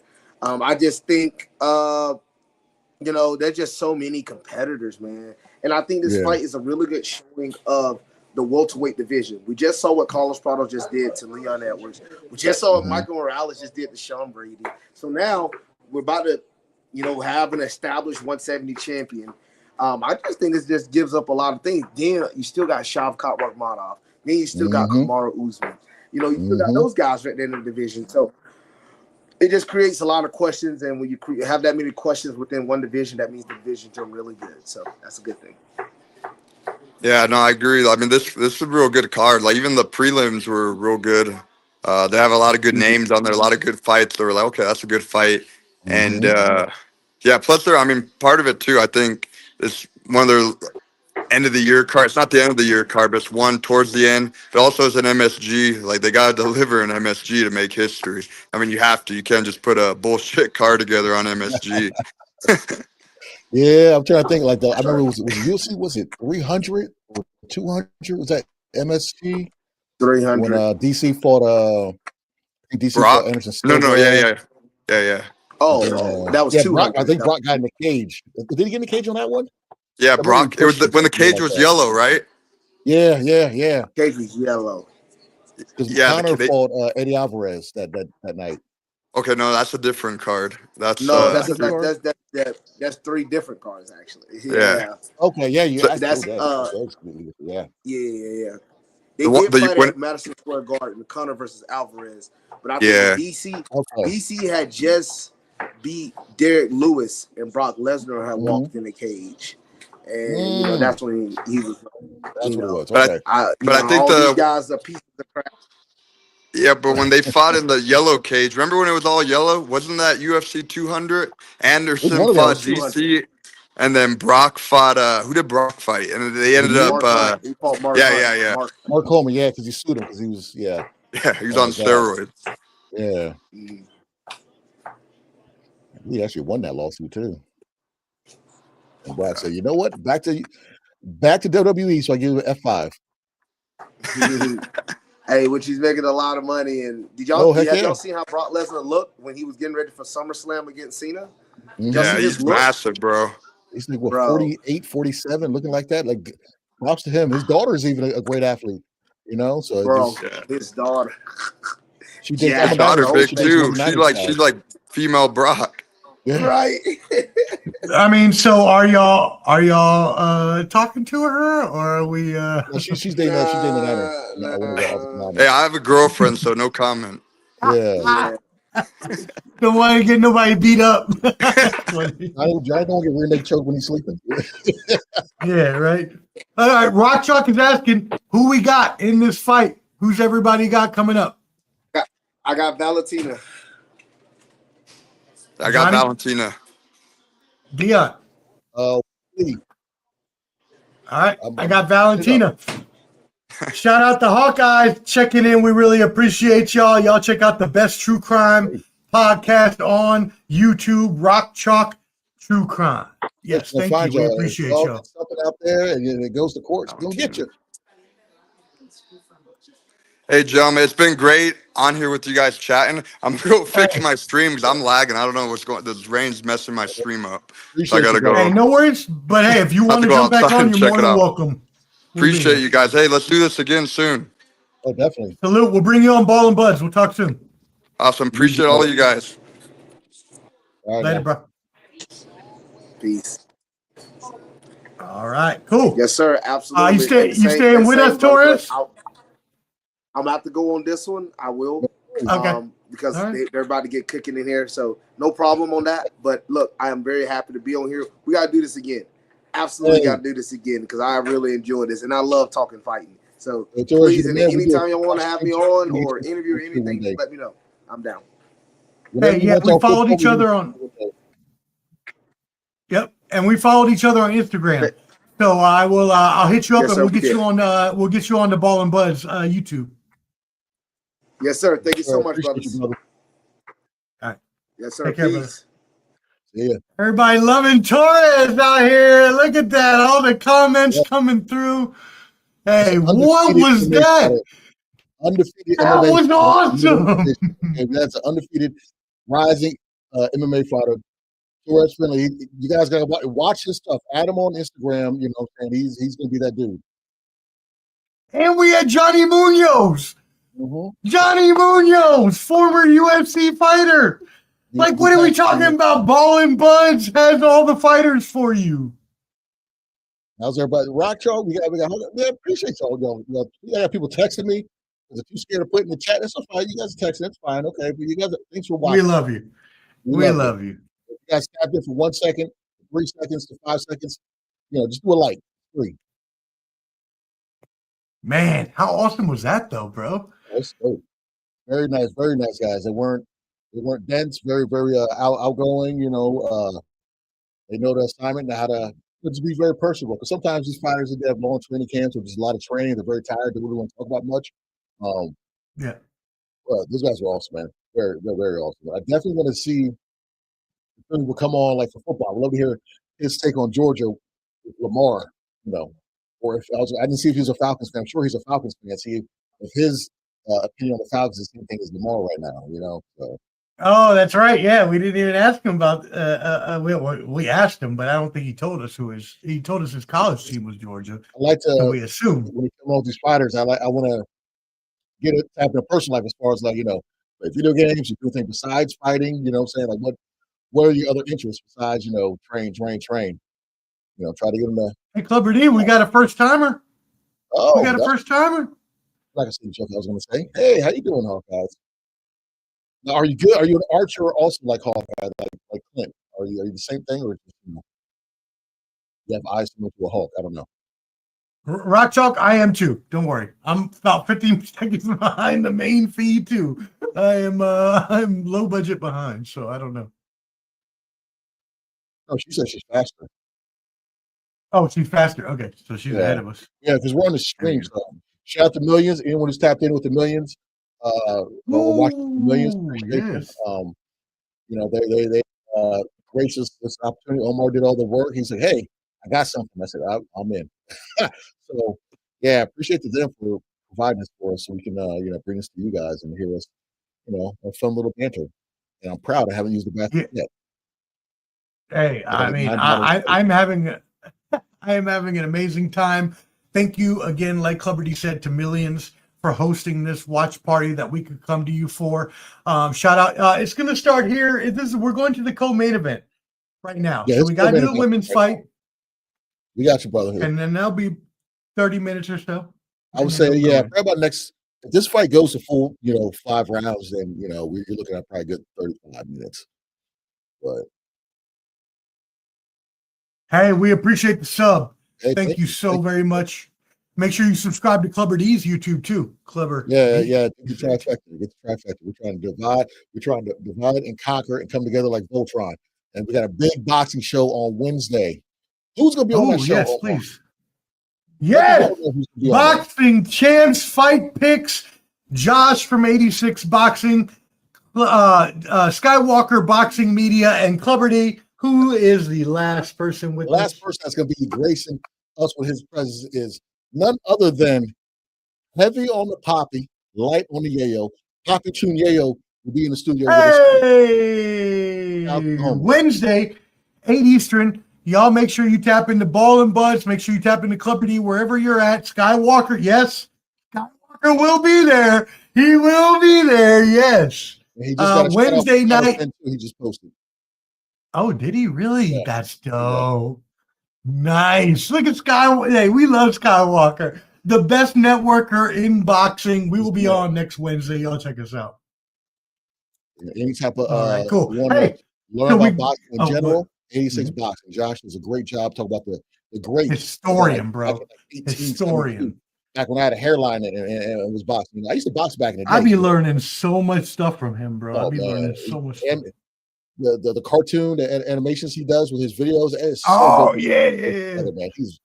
He's ahead of the curve right now. I don't see not many people doing what he's doing as far as showing. I've never seen anybody do what he does. Right? Yeah, I've never seen anybody do that. I'm trying to keep up with him. So what we got going on? What we got going on right now, brother? Look at this. We got the fight coming on. Let's go. We're getting face to face. We got Mark Goddard's the referee. Going over the instructions. We already touched gloves. I'm about to do it again. This is going to be game time. Okay, all right.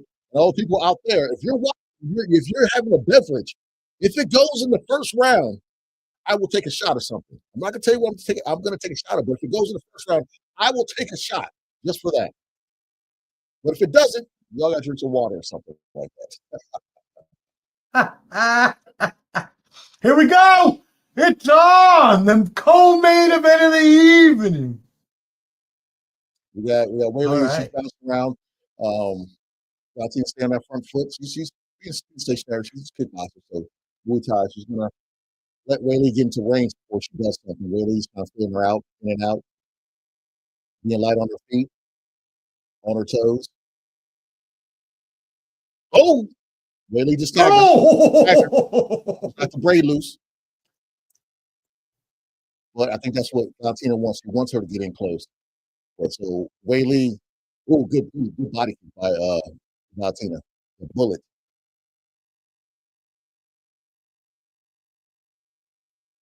This is, I put a poll out on my page that, which fight of the weekend is even looking towards. And, this kind of Benn and the Islam fight. I voted for this one. I thought this was the fight. It's going to be the fight of the weekend. The Eubank fight, that weight cut, he just looked himself. Kind of being knocked down twice in the 12th round. This was the fight I've been waiting for. I think it's going to be a barn burner, so to say. Barn burner. Mm-hmm. Yes, I can reach for sure rock out.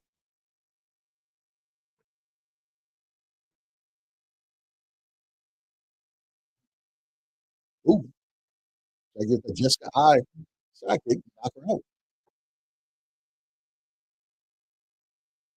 She's testing her with that kick, too. Fighters, not get close that way. Oh Lord, you can't get it close like that with her.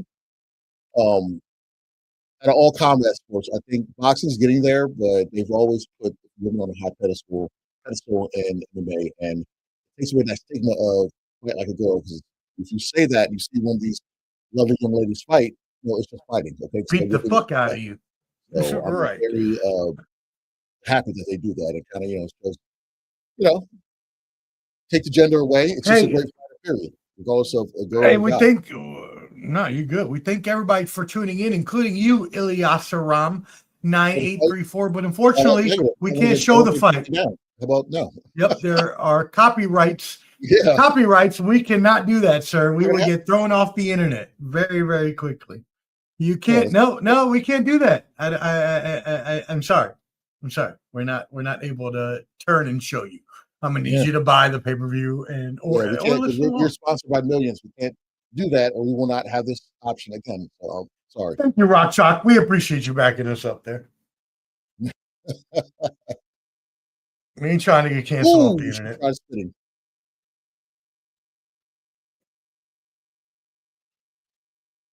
Yeah, so I read this wrong. I completely thought that Shevchenko was moving down, but she's not. It's actually really moving up. So, she's a bigger fighter. So, that was completely my bust on that one. Necessary. I need to look up because Shevchenko, took her down. I think she lived or part Peruvian. They always put Peru on her stuff. So who's the better wrestler here, Clubber D? Who's the better wrestler? Shevchenko? I'll go with Shevchenko. Because Gracia was a very good wrestler. She did those fights with her, and won. She did lose the first.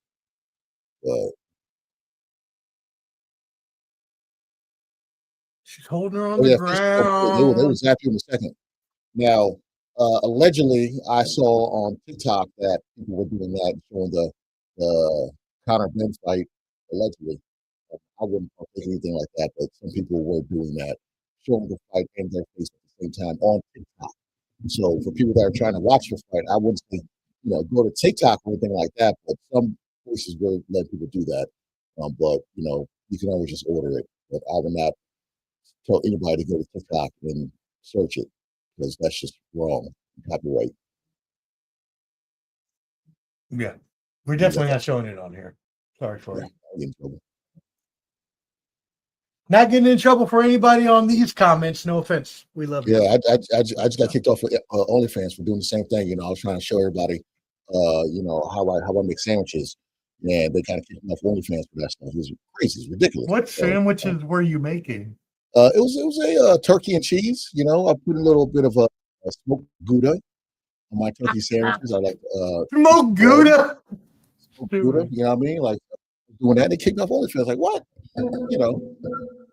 All right, so we're like coming to the middle of to the very end of the first round, Clipper D.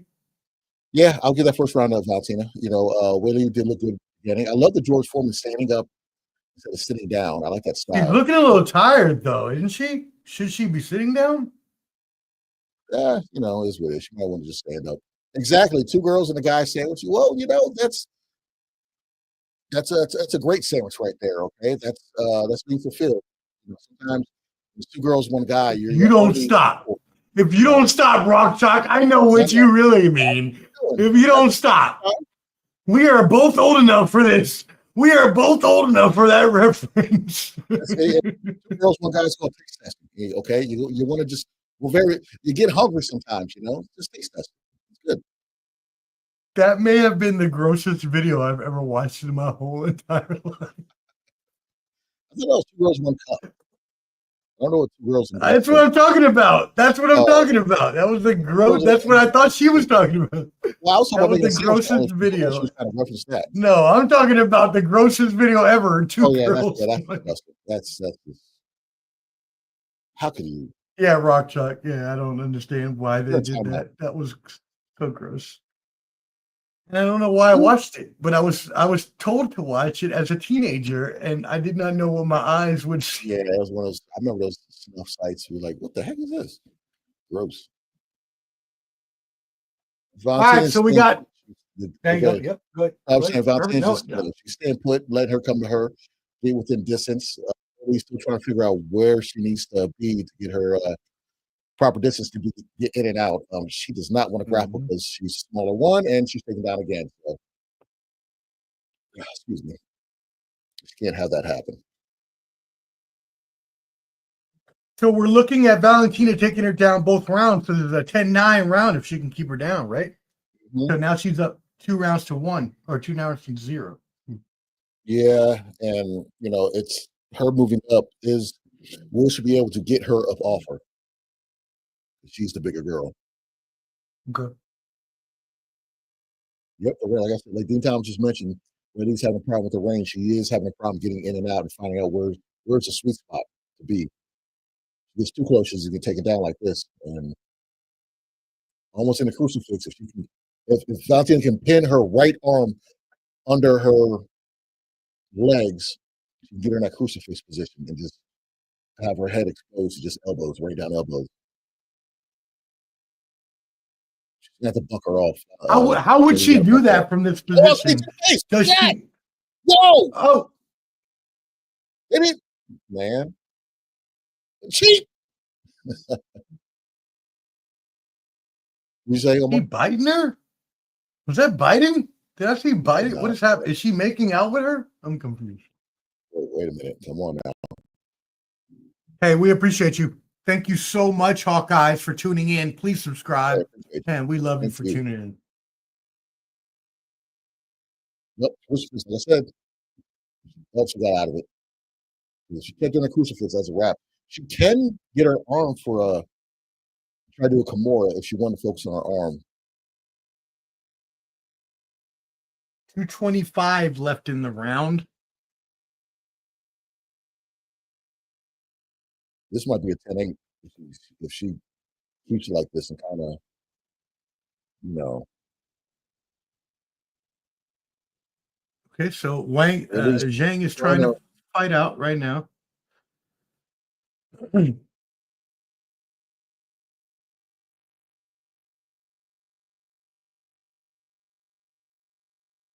So, Clubber D, what are the rules on when you're grappling down in the bottom? What are the rules on the hands on the face? Obviously, you can't poke eyes, but like she just had her hand over her whole face. So is that legal? You have a hand over the face. You can kind of obstruct the breathing. You can elbow. You can obviously punch. You just can't knee him or anything like that. Or, you know, you can do that. But Valentina has a little bit of options she can do. If she looks like she wants to. If she gets her leg over her left leg, she'll be a full mount. You can rain down punches. Okay. Now, Okay, here she's going. She's going for it. She's okay, going for it. she's got her in full, but without Weili has a couple options. She can try and go for a triangle or an arm bar. Oh, no, now that's gone. She's in side control. That's where jiu-jitsu, this is like a chess match, where you have to be well-rounded in MMA because, you're trying to counteract what the person is doing to you. And that's why people like jiu-jitsu because it's like basically like chess. You got to kind of outsmart the person or bait them into a position where you can submit them. And when I said lay and pray earlier, this isn't really lay and pray because she is active on top. She's raining down punches in advanced position to try to do more stuff. But this is what Sean Brady should have done to Morales: is get him down and get him in these positions where he's not using his advantages on the feet.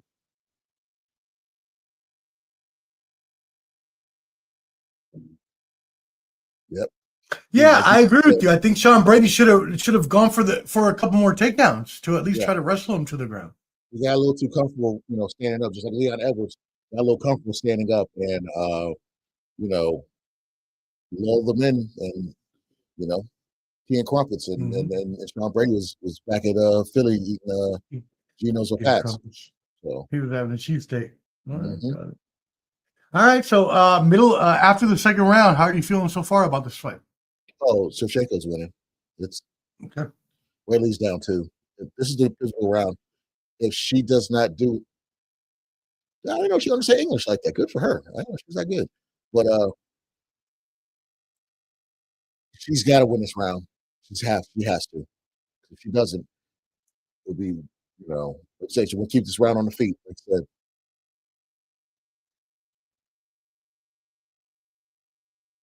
He's giving her good advice. I mean, she doesn't look she doesn't look tired at all. She doesn't look beat up at all. No, so she's just being dominated right now. She's being taken down. Hangman Hooker. Hey, appreciate y'all. Tapped in right now. Whoever has tapped in, if you guys check out later on. We came in for 10 seconds to 2 minutes to 20 minutes. Appreciate you. If you did a like, leave a like even more.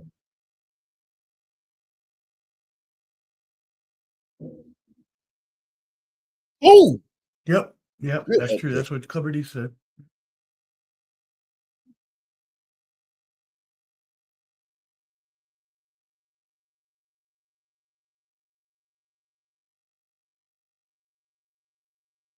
Weili he has to keep his fight on the feet. He's bouncing around. You can just tell just the size different. Valentina just looks just a lot bigger than her.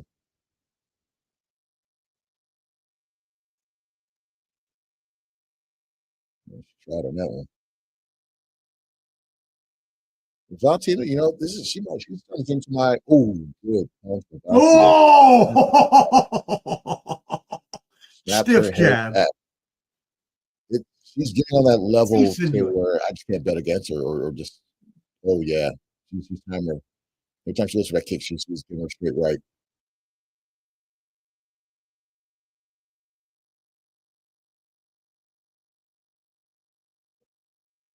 After she fought Holly Holm. Ooh, good spin. Oh, what a kick. Oh my God. No, agreed. This is a banging fight as it is. This will be next level.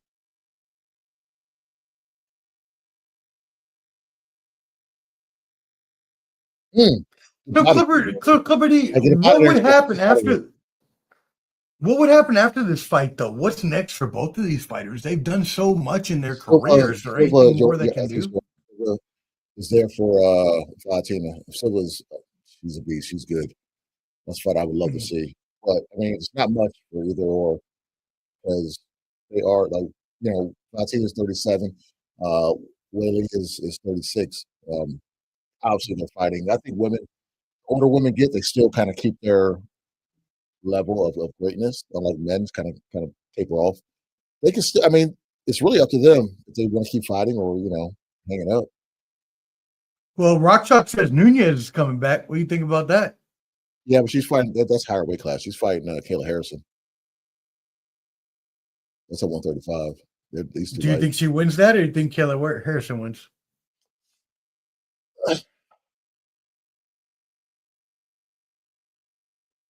I'll have to go with Kayla, man. She's a weight bully. She's a beast. She's too big and strong. It depends. It depends. If it's White stand up House. only, if it's Oh, you based, want Amanda Nunes versus Valentina Shevchenko at the White House? That'd be great.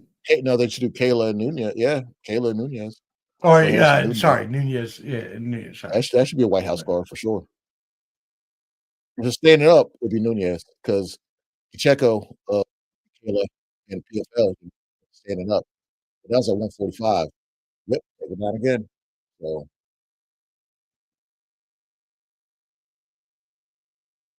Yeah, my bad. Yeah, I'm just looking at the fight and I'm thinking about this fight. But yes, the White House card, that would be amazing. Actually, Cooper D and I will be there to cover it. I am manifesting that right now. oh, I'll be there. I ain't far drive. I'll just stop. I might just walk up in there. Like, hey, what are you doing? Nothing. One of these days, I'm gonna do my trick. I'm gonna go to a sporting event, and you know, I got some size on me, so I can wear just a security shirt, just losing my I'm way telling back you. to the stage. I mean, Me and Papa why you Trineo were haven't been talking doing about that that one yet. day. Like, we just wear like just a security or event staff shirt. They're not gonna say anything. I was acting like I'm on a radio. Oh yeah, yeah, backstage. Okay, I'm going there right now. This might just let me through. They won't say shit. No, it's When happened I before. wore Like, my event staff shirt to the CMA Fest, they let me. yeah, there you go. Hey, I'm not When here, but I was in Jersey, I was visiting homie C Breezy, he was in the Coast Guard. We were out where were we? I don't know, some spot over there, Jersey Shore. And I'm wearing, a black polo. I'm chilling outside of one of these bars out there. People start showing me their IDs. I start collecting money. So I'm going in there. I thought I was a bouncer. I don't care. I don't care. Shout out to what was that bar we used to go to on Virginia Beach? Which one? The Edge? The Edge. Yeah. The one who had like the breathalyzer in there, or shit! You Brandon and I, Clutch B and you and I would have the greatest time there. That's great. Yeah, Edge. We Yeah, gotta a couple go others back. we was on the strip back then. We got to make a trip down. Yeah. I want to go back. I want to go for the boys' birthdays next year. I think I'm going to fly down. Yeah, we can. We can dream White House. And I mean, there's some potential fights which are looking very nice. Maybe you get a Conor McGregor in there. Maybe you get a John Jones in there. Yeah, John Jones Pereira, which fight I don't want to see, but I'll still watch it. Yeah. All right, so we're moving into round 4 now. Ooh, what a shot that was. Right to the grill. Good elbow. Nice elbow, though. A little good elbow. nougat on her head. So what do you got this? Did you think Shevchenko won that round or Weili? Oh, yeah. It's clean sweep right now. Okay. 3-0. Okay. Jack Della Maddalena versus Islam Makhachev, both warming up right now. Beautiful. All right, 4th round, we're standing up. Undisputed all the time, but I don't know why they say undisputed. It's not that there's like 4 belts in their division. Right. There's no one else. Right. It's fun. It's fun. Yeah, it's fun, but yeah, cool, but like, it doesn't mean anything. Yeah, it's like undisputed. Belt. Okay. Between was it 4-belt era? She didn't like that. She did not like that kick. Body, yeah, like DC's saying right now, she does not like those kicks to the body. And if Zhang Weili keeps dropping the elbow, like Rogan said, that kick to the face is going to be right there for her. Oh, she backed up on that one. She was scared of that one. Call that kick astrology, because you'll be seeing stars.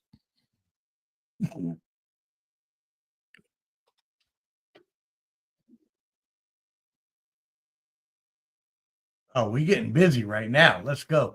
No Conor happening? You don't know that. Yes, he's not reinstated. Guarantee you. He's not reinstated. I don't know if he's reinstated yet. Yeah. So if they had a White House card, I guarantee you they would reinstate him very quickly. she tried it. Yeah, my guess with Weili, I should just see. I thought that Valerie's going to her division. I didn't think about that she was coming up. I just went with the bigger person. I mean, she's still a good fighter, though, so I'm not even worried about that. Yeah, I'm not even worried about the honestly. Like, yeah, and that's what we talked about the other day on the show.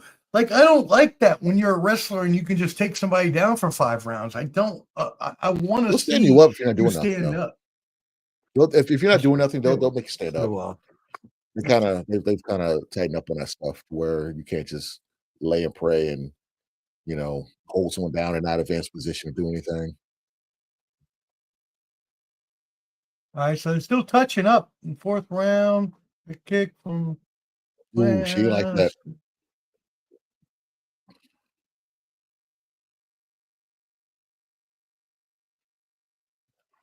Oh, Weili is on her. She's on her bike. She's backing up like a hairline. Well, no. She's going forward.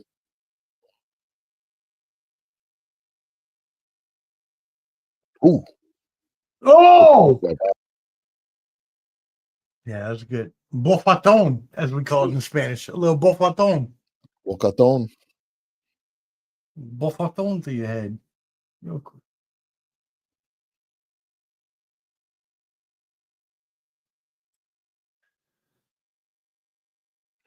Yeah, I think Valerie has felt Weili's power, and it's not really stopping her to where she's not nervous moving forward.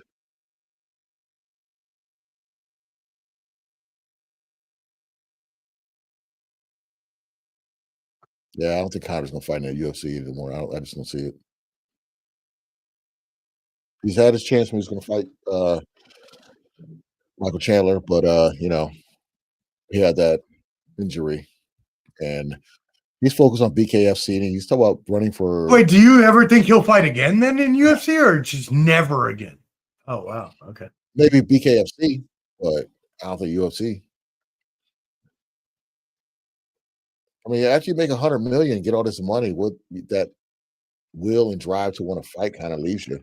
Well, at least for him. Yeah, no doubt. No, it's for everybody. It's for everybody. And if you It's for look at everybody. him in some days, I was just thinking about that earlier because I was like doing some research on some fighters, and I saw after one fighter had won a championship, and then they just started to they're like, well, the thing with Connor, okay. If you look at him, some of these interviews with BKFC and other stuff, it looked like he's doing some extracurricular activity, putting foreign objects in his body, and I don't think he'll function correctly for a fight, or stay away from that stuff too. Have a proper fighting camp and take all those tests leading up to a fight before passing. Says Connor can't fight like he used to. Really.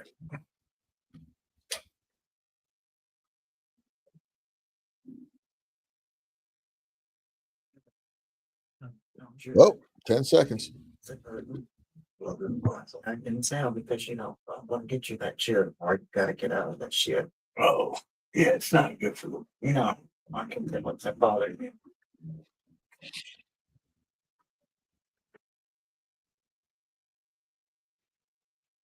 Oh, want to know what she said? All right, Mom. I'll be that. You want to mute yourself, there, fella? You want to mute yourself? You walk away. Oh, my bad. I thought I muted. If you heard it, that's fine. No big deal. Feel a little bit pillow talk. A little pillow talk you heard. No worries. Okay. Let's see. Diaz wants Masvidal for the White House. That would be awesome. I'd like that. Yeah, that's a name. I mean, It's okay. yeah, exactly. Exactly.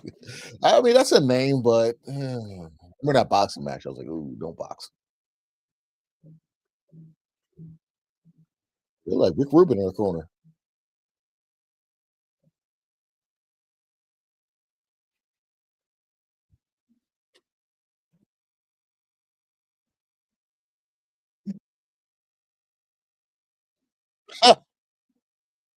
Me too. I'm sorry. I didn't know you were going to hear the pillows talk. Oh, you don't My hear bad. you. I thought I muted You myself. You and Mom's basement. Try to skip over that one. Yeah, I'll say. Hey, I got a friend over. Leave me alone. Got it.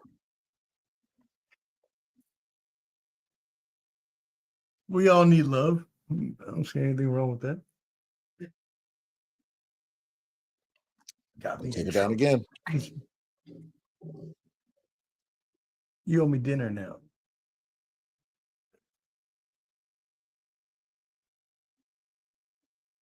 You got me on dinner? All right, I appreciate you. Right shot, we gonna hang out.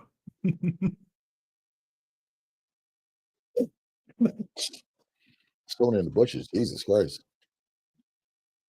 Oh, that's how There was a Rock Chalk should be. third shooter on the grassy knoll. All right, what we got, Company? What we got going on? A clean sweep. I mean, Weili's looking better avoiding a takedown, but Valentina's she's sweeping in this fight. Yeah, I would have said Valentina if I. Ooh, another good body. Weili does not like his body shots. I hate that. It looks like neither one of them are worn out either. It's like they're. No, go ahead. You're good. I'm just wondering because they're not looking worn out, either one of them. That's what I say with women fighters. Like, you know, there's like an age. There's no the age. cardio's still good. Be high level. Yeah. Like even though she's getting wrestled down, she still has energy. There's levels, and you can't. You know, it's hard to get her up off her, and her being a bigger person. You know, it's hard to do that. So this is what I'm talking about, Clubber D, and I get it. UFC, MMA, it's mixed martial arts. It's about wrestling. It's about kicking. It's about striking. But what do you say to the fans that get very upset when there is no striking, when you have all wrestling matches and you end up like the last pay-per-view when you're getting booed out the building because nothing happened? What do you do as Dana White? Because if you want stand up, go watch boxing. Two, if it's nothing going on, it's the ref has to stand it up. But like right now, she's trying to advance position. You know, some people watching will be like, okay, cool. We'll see how that would chest match on the ground. Because not every fight's going to be rock and sock 'em. You know what I'm saying? It's like fighting. Right, like but wrestling is boring, as Rock Chalk says. So it's like if we want to see fights, we want to see fights. You know what I mean? BKFC. It's mixed martial arts. It's up to the ref to stand them up if there's nothing going on. If it's too long of a stalemate, then the ref got to stand them up. But if they're trying to advance position and still hitting, you can't stand them up. That's robbing the fighter that person down and wants to oppose their will. You know, like right now, you can't stand them up because she's trying to do something. If she's holding her and they're like not really advancing, you know, cool. But like right now, she's standing them up. She's advancing, or she's trying to hit her. Now, if what Weili has to do, she has to neutralize her, hold her arms, make it so she can't punch or do anything, and we're just laying there. And right now, you stand him up. He's giving her a warning right now. Gotta advance. Okay, so once he gave that warning, they got to start moving. They got to start hitting or punching, or they're going to get stood up, right? If nothing's going on, he's going to stand him up. She's trying, but doing some shoulder strikes.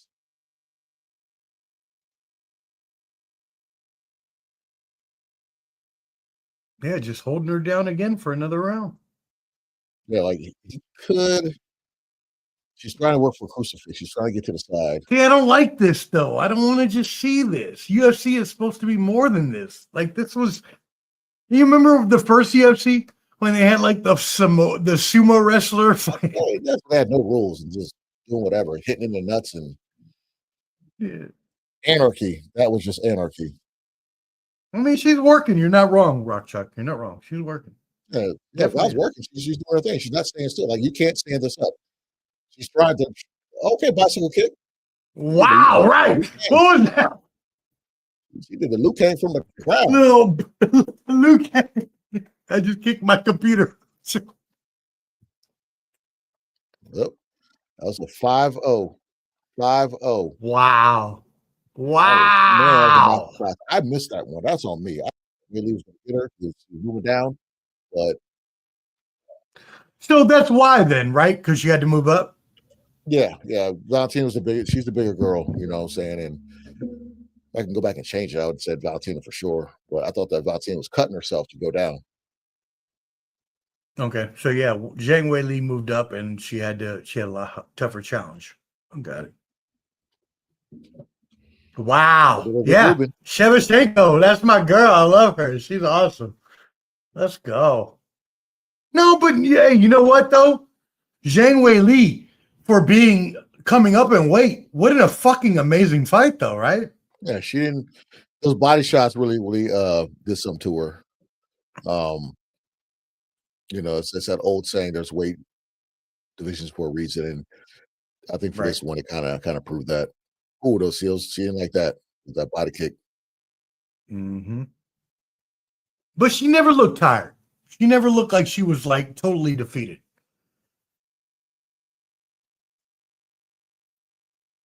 She had a YouTube channel, I think. I don't know who you're talking about, but and Clipperty's taking the dog out. What's up? She's taking the dog out, Clipperty. Oh, okay.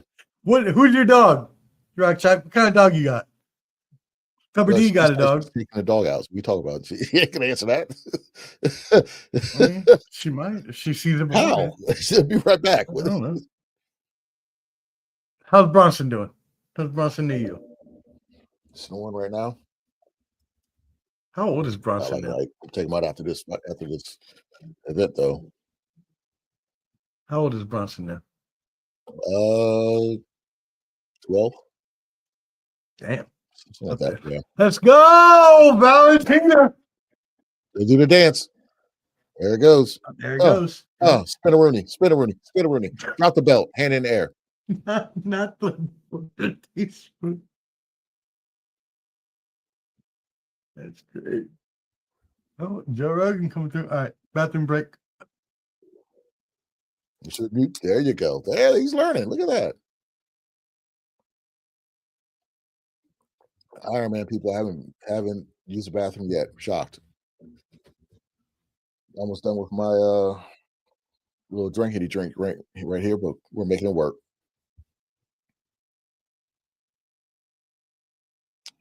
Almost main event time, people. Almost main event time, people. Whoever has stuck with us throughout this whole thing, I owe you absolutely a high five. I'm not going to pay you, but appreciate you.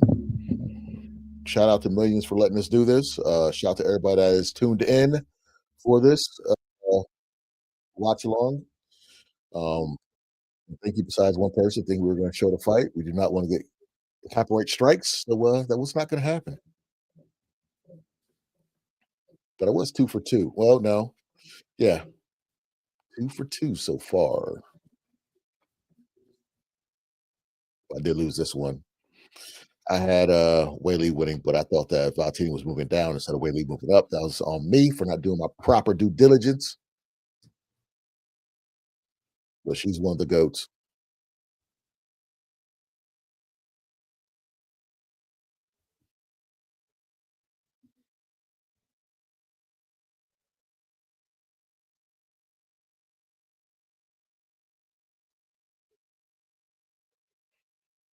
Natalia Silva, she's standing up in the crowd right now.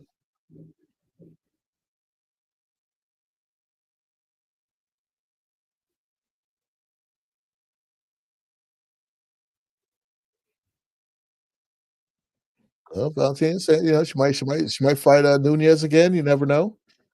Kayla Harrison might move up, fighting that Silva, Blanchard.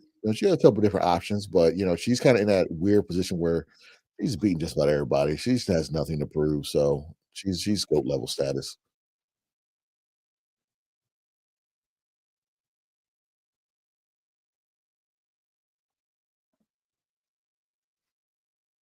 She's letting everybody know she is here. She ain't going nowhere.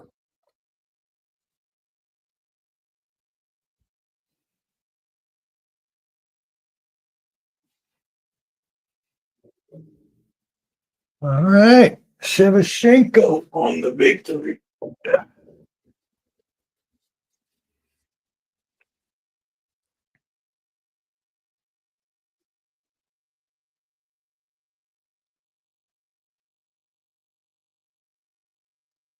Okay, give him props, coach. Give him the belt. You know, hey, as they said earlier, those MMA fighters we had on, Torres, Finley, Johnny Munoz, thank you so much for coming on, brothers. We really appreciate it. But Darius Wall said the same thing. It's like when they have an MMA fight camp, Clubber D, they're like all so into it and they're all such family when they're fighting in these camps that they support each other to the max. What do you know about these fight camps?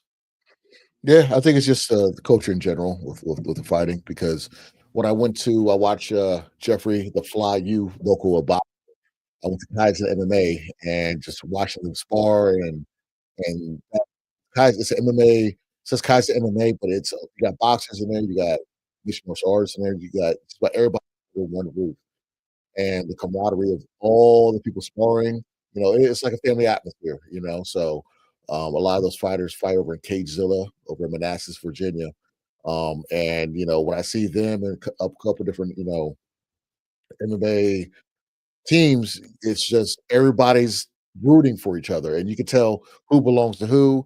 And it's like Torres says, like seeing your brother in their fight, or they got your back, and that's the beauty about these MMA fight camps or just teams in general.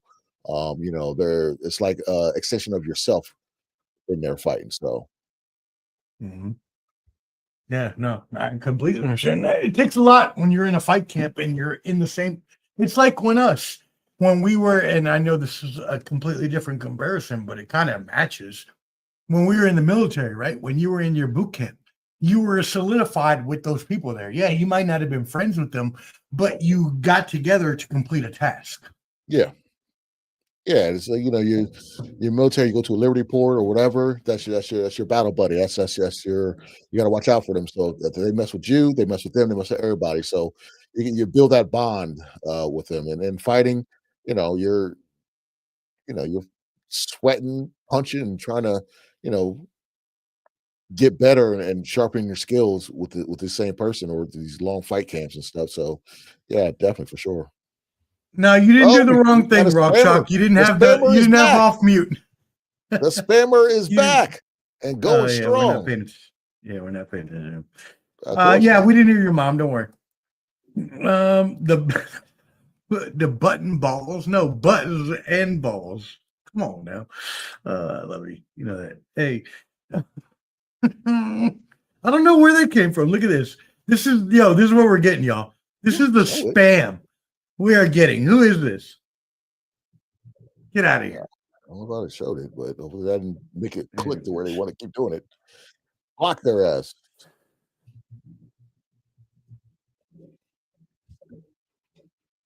All right, so we're moving into the main event of the evening.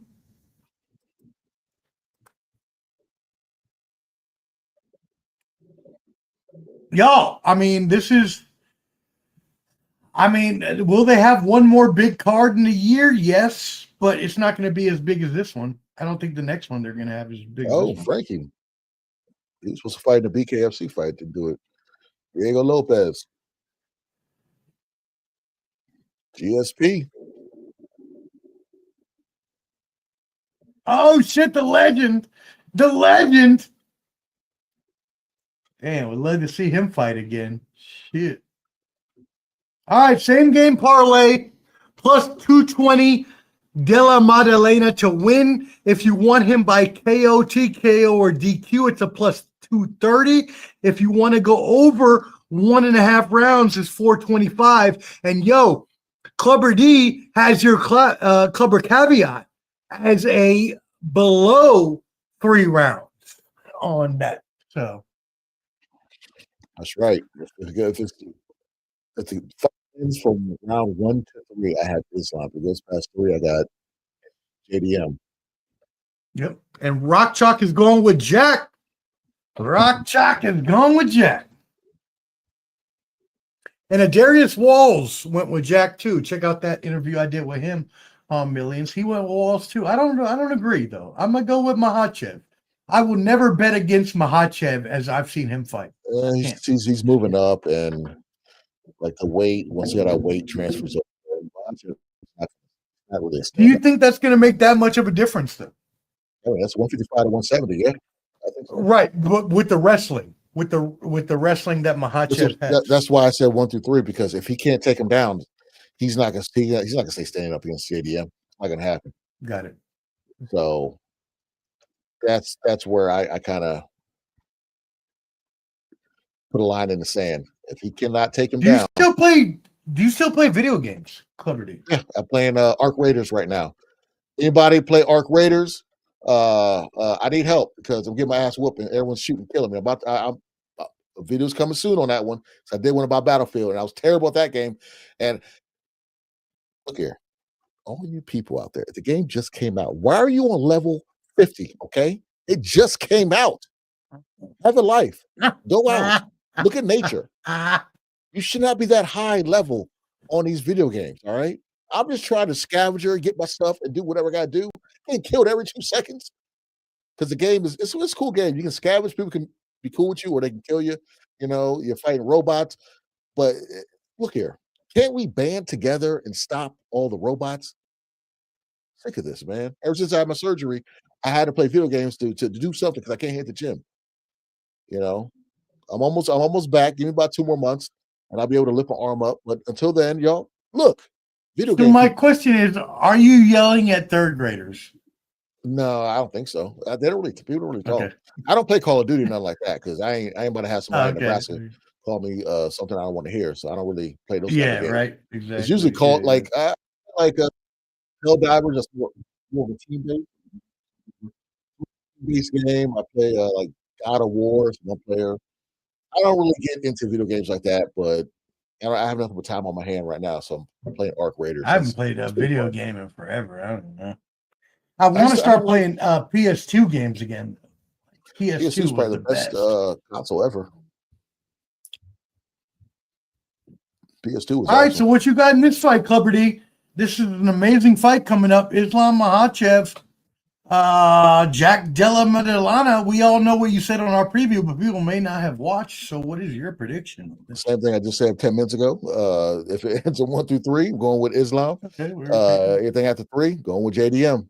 I do want to see when they do the face-to-face in the middle of the ring, see how Islam filled out. Because if he's obviously smaller, like a lot noticeably smaller, then it's gonna I might switch my decision. You better stop, Rock Chalk. Atari.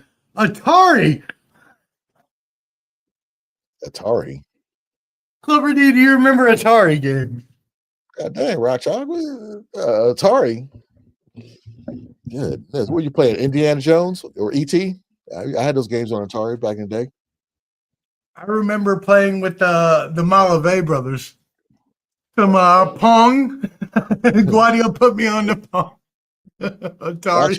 Watch you're playing Oregon Trail. Wow. No, you're not. No, you are not. 57. Donkey Kong.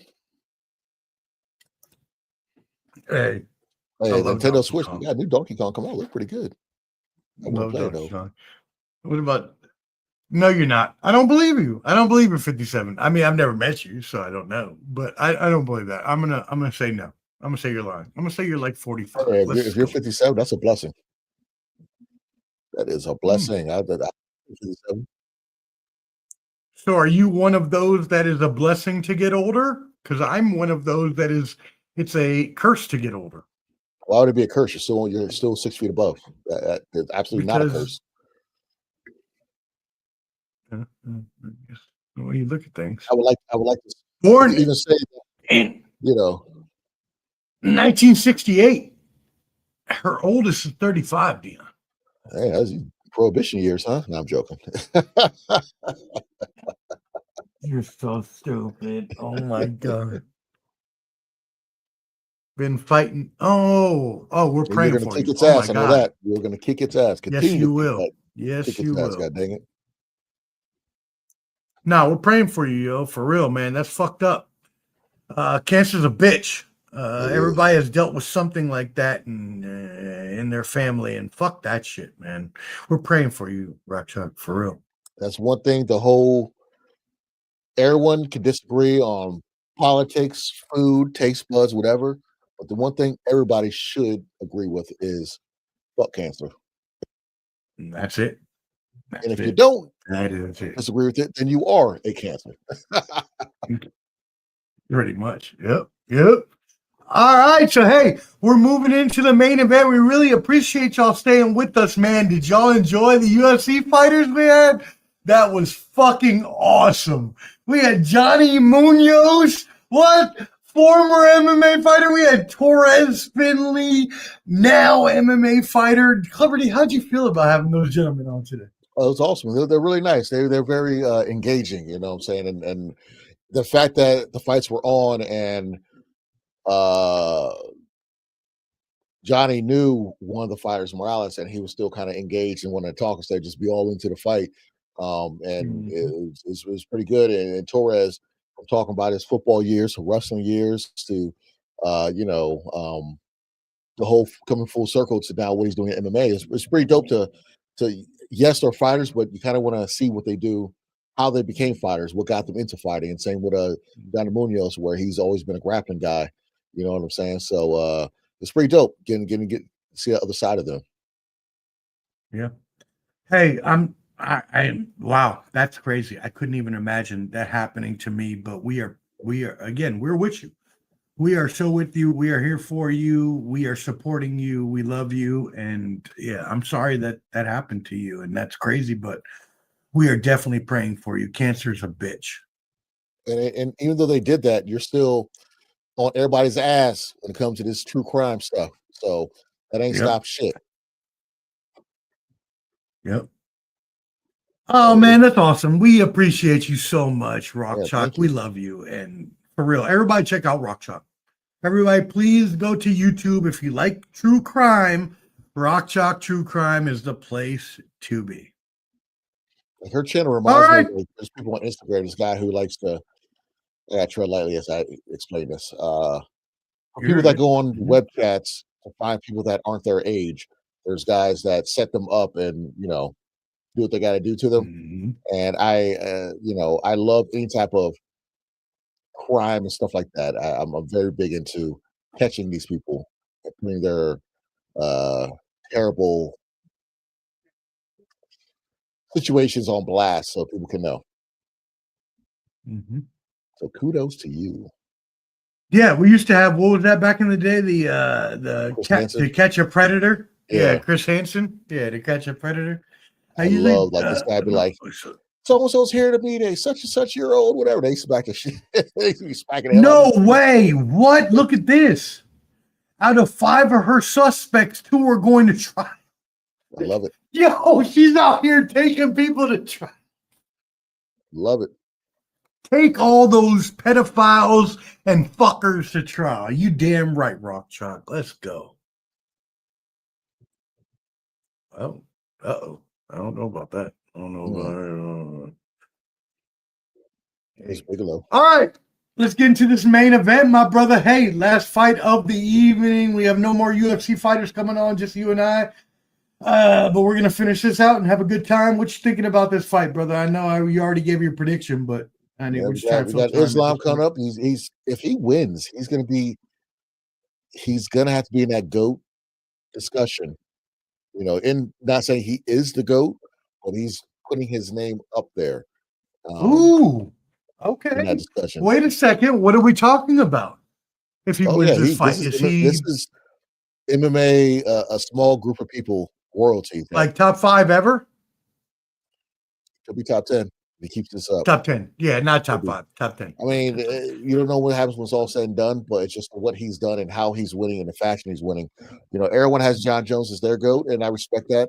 I have issues with John Jones just out of the cage for the stuff he's done and how he moves. I'm just not a fan of some stuff. And a lot of those close fights he had, I mean, that Dominic Reyes fight should have been an immediate rematch. But hey, so before we start, this will be a great time for you to give your top 5 UFC fighters of all time. We can make this a short. Who are your top 5? Come on, baby. Offhand, without even doing no research, that's kind of tough. But offhand. I'll put no order top 5 all time.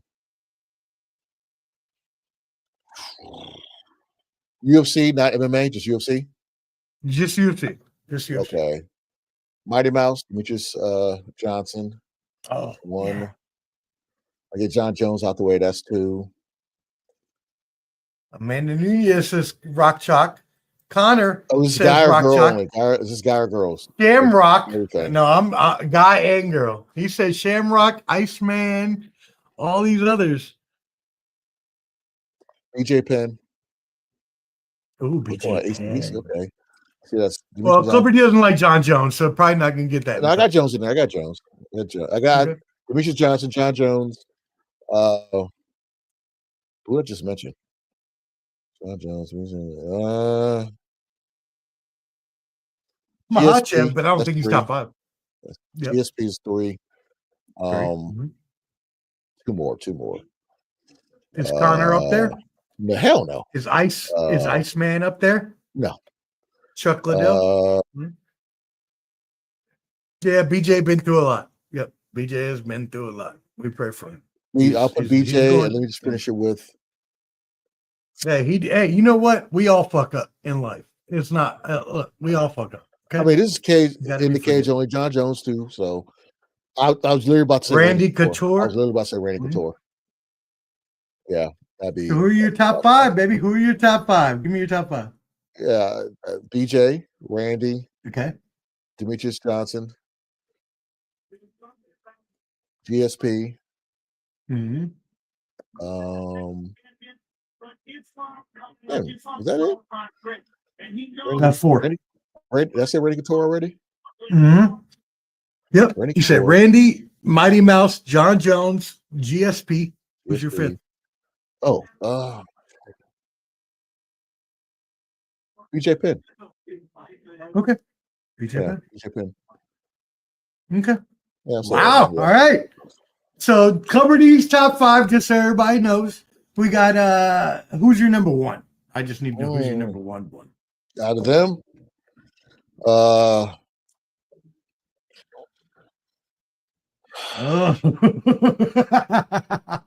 everyone's like, "Oh, you didn't put John Jones, man." He got caught with some stuff. Yeah, they're gonna be mad. There's a stipulation. Okay, and that's why I like Mighty Mouse as my number 1 because there's never been any type of stipulations with his fight. Never. There's no asterisks there. Mighty Mouse stuff. There's no asterisks with GSP. Besides, he was a little slick when he fought Max Terracera the second time. He ordered himself. But Rock Chalk says, "What about Anderson Silva?" Oh shit! See, that's why I offhand. I'll take BJ it's out. Okay. It's okay. Take BJ out, put Anderson in. Take your time. You got take time. BJ out, Anderson in. There we go. So Anderson Silva. No. Take Couture out, put Anderson in. Yeah. So Anderson Silva, BJ Penn, John Jones, Demetrius Johnson, and GSP. You know you're forgetting about one. His resume ain't like theirs. Okay. No, really. It's not like theirs. Most people consider him the greatest of all time. You don't. Okay. He went undefeated, but his resume is good. I mean, you can say his resume could be better than Demetrius, but Demetrius defended his belt like 9-10 times, something crazy like that. So, you know.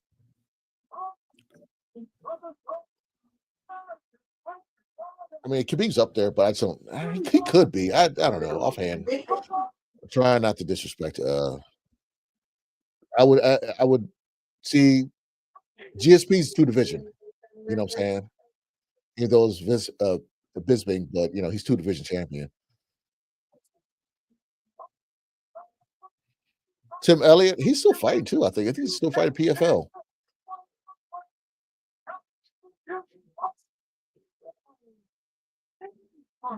Oh, Tim Elliott. Oh, wait, was that? No, I'm thinking the heavyweight Tim Elliott. Never mind, I'm tripping. Yeah, I think that's who she's talking about. The heavyweight. Yeah, he was. I think he just fought PFL not so long ago. He's still doing his thing. Tim just won Ultimate Fighter, apparently. Okay. Or had at the time, I guess, might be what you're talking about. Tim's in the UFC. I might be mixing my Tim Elliott's up. Here we go. He looks serious, bro. He looks fucking ready. Islam looks ready. Let's fucking go. Okay. Yeah, we thought my about. Okay, see, I was thinking about the heavyweight guy. Nah, Tim Elliott, he is still in the UFC. He actually won not too long ago. I forgot who he fought. They thought he was going to lose. So Maddalena is the Della Just say Maddalena JDM. is Make it the easy. JDM. yeah, for real. JDM is the underdog, bro. JDM is a 245 underdog. This is Islam. I mean, I got Islam in this one. Look at that nose. Oh my God, it's just pounded in, broken. I heard of a side eye with a side nose. Woo! All right. Islam's Here filled we out. go, baby. Islam's filled Let's out. go. He's filled Let's out. go. Oh, Islam is ready, baby. Yeah, it's gonna be rough for Jack. That's right. If Islam takes him down, this will be a long night for Jack. But Jack looks ready too. It's all business. And the baby bit is on, baby. Thank y'all for tuning in. Make sure you subscribe to Ball and Buds. Hit that like button. Hit it. Subscribe to Clubber D's YouTube as well. We got this, baby. Let's go. Oh, Jack's going about it. Jack is showing no fear. He's not scared of him one bit. What's going on, brother? How you doing? Thanks for tuning in.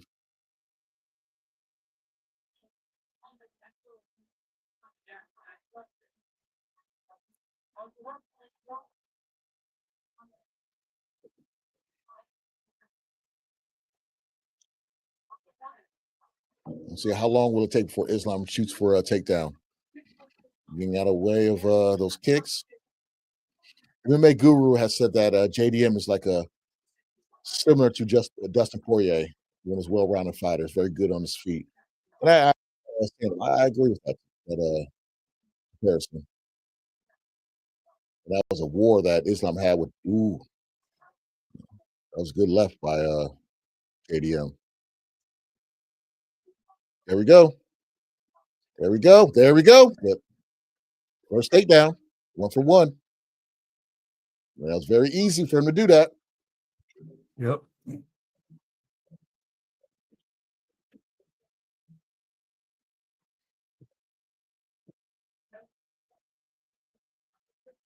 Now let's see if he can keep him down and do what he needs to do on the ground and punish him.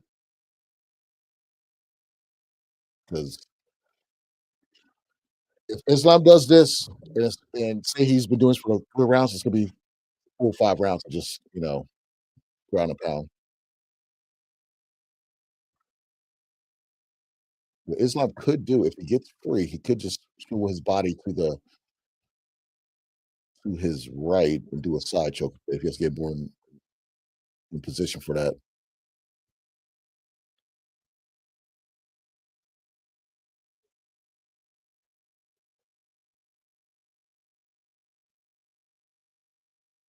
See, Islam's going to hold you down and he's going to punish you. I'm wondering how long they're going to let them do this.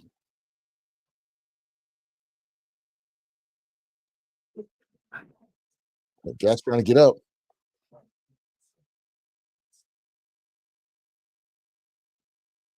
Look at that. Still on his back.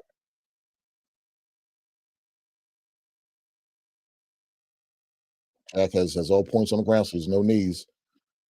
Well, going for the rear naked. Yeah. He's got one hook in. Islam's going for the other hook. He has both hooks in. He's going to try to flatten him out. He's on Jack's back. Okay, Jack's turning into it. So he doesn't turn into get rear naked choke. Okay. Islam's at side control. Still dominating on the ground right now. Jack needs to kind of, he's defending it, but there's not much he can do. Islam's just too skilled on the ground.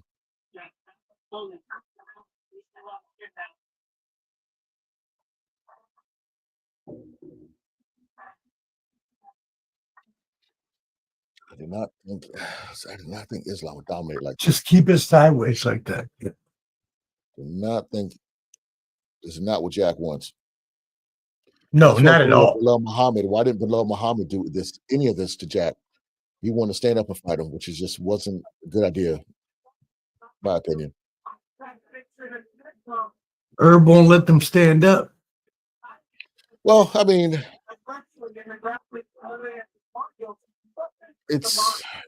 they're being active. I'm not mad at it.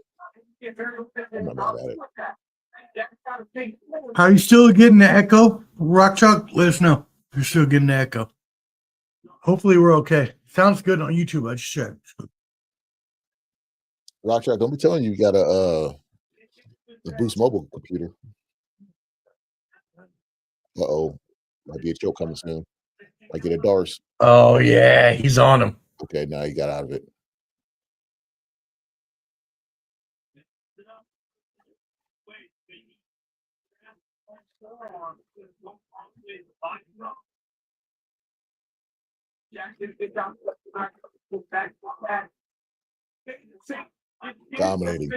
Dominating round.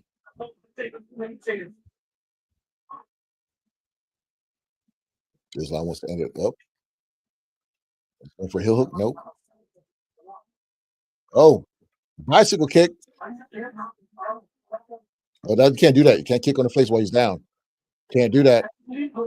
Cannot do that. What does that mean? Is that a penalty? What does that mean? Warning him. That's a real. Sometimes a point. A point taken away? Okay. Yeah, you can't kick somebody on the ground.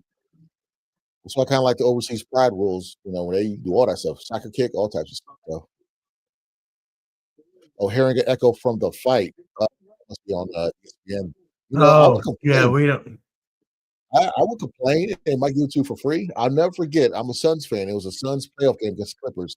It was Javante Davis against Mario Barrios, and I ordered the fight, and they gave it to me in standard def. And I complained, and I was like, "Hey, man, what's going on?" I couldn't even DVR it, so they gave it to me for free. So I would complain to whoever you ordered from. Good speed kick, yeah.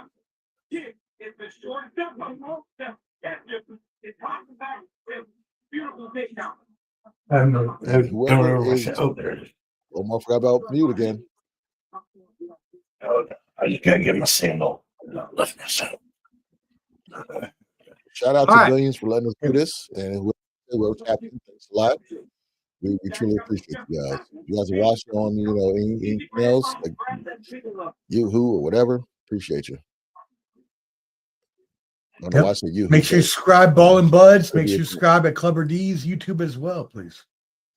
We got a big show on Wednesday. Big box. With a mega box. Right. The 22nd. We're in Saudi, Riyadh season.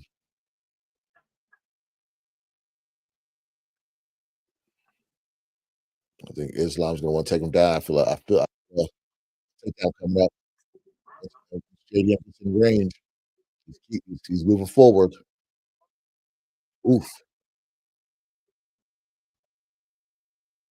Oh. Ooh. Jack landing on him.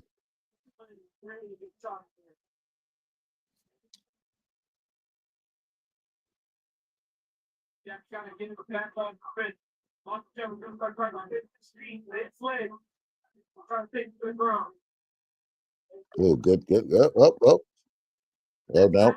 Islam's all over that.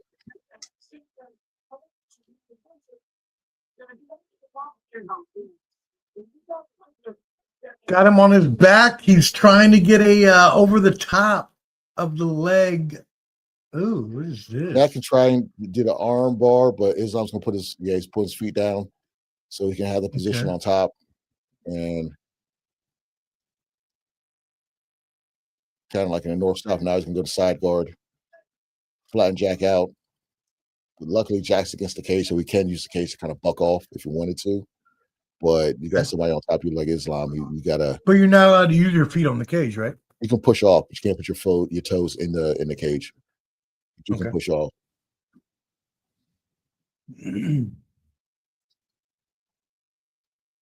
This is exactly what Islam wants. He wants to stop a fight. That's why I thought, if it goes, he get him out in 3, but can't essentially just keep something like this all 5 rounds, kind of like how Valentina did. he's doing pretty much the same thing that Valentina did. Yeah, right. This is wheelhouse. This is what he does. Smash.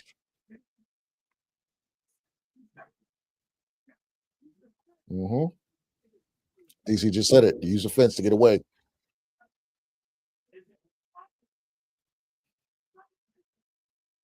Islam about to rock chalk him.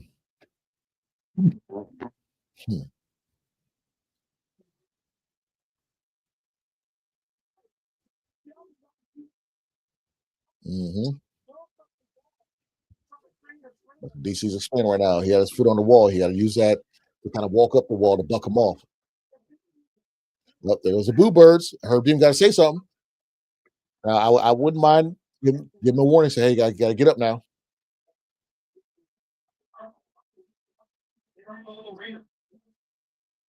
Oh yeah, Islam was going to stand with him. I didn't see that.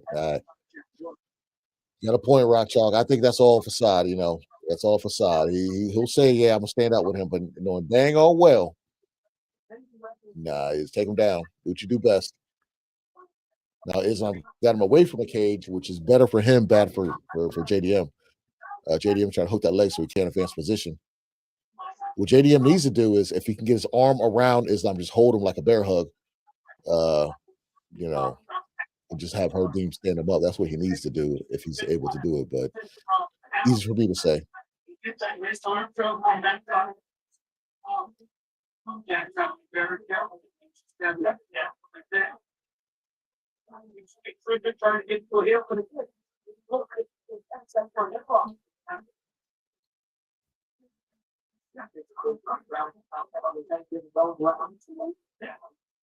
He's trying to break his will.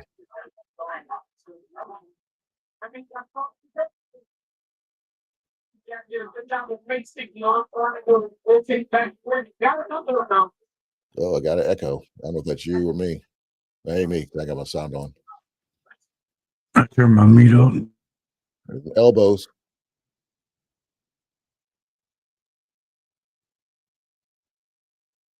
$16 seconds left. And jack that up. That's good for morale. I'm just bullying him, man. He could be yelling.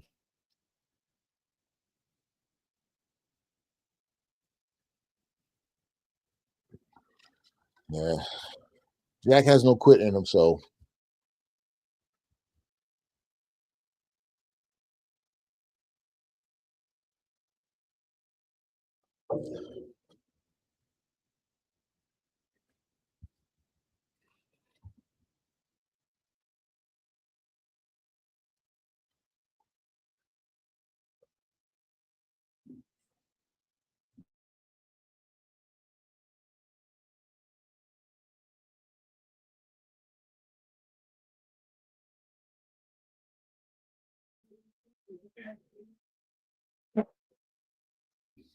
All right, about to get in round 3. We got Islam has been dominating the first 2 rounds. And that's the thing. JDM had to stop the takedown, and unfortunately, easier said than done against somebody with Islam from Dagestan. They be wrestling bears and stuff like that. So, okay, that's the next card. That's not a bad card to end the year on. What's that? Excuse me. I apologize. Peter Yan and Davis Weili, part 2. Okay. All right. Is that in December? Yeah, December 6th. December what? 6th. Okay. We'll do that before I leave then, because I leave on the 10th. So that'll be our last show before I leave. How much you got? 3-week break. I gotta go see my grandmother. She's in the hospital. Gotcha. Thoughts and prayers. But I'm going to Puerto Rico, baby. December 10th. I'm gonna be at the casino in Cagua. That's shared 4 points.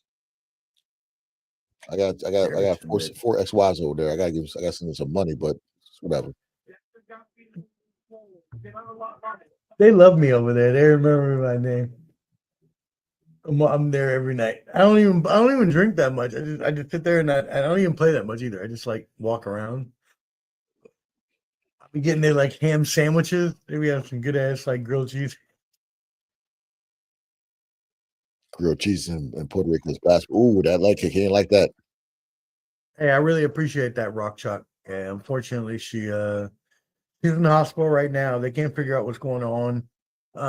She's under sedation and stuff, so it's hard. But you know what? She's 87. She's lived a long, good life. Nice. So, you know, it is what it is. I'm more worried about my dad. He's the one there dealing with it. I feel bad for him. But this is a fucking crazy fight, dude. Yeah, Maddalena is throwing. Jack is turning it on, and he did not like that the leg kick from Islam. Oh yeah, let me talk to Jake Paul in Puerto Rico. We'll have it going on. Oh, nice takedown. Look, they're good for women's boxing. They're good for women's boxing. But Jake Paul himself is not good for regular boxing. There's a difference. We've got to understand this. Yeah, at least he's using his platform to kind of showcase these women, which is good. But I know he's part of that group of people who just go to Puerto Rico, and I think it's a tax benefits. Or whatever. It's a tax benefit. Yep, yeah, sure is. Not paying any personal property or anything like that. Shout out to Puerto Rico. You know, you guys had Bad Bunny killing it down there. Created so many jobs and so much money for that lovely island. So, you know, shout out to them. Yep. Too bad America doesn't want Bad Bunny to be anything. I'm sorry. Us Puerto Ricans can't have some fun. Jeez, the fuck, Louise.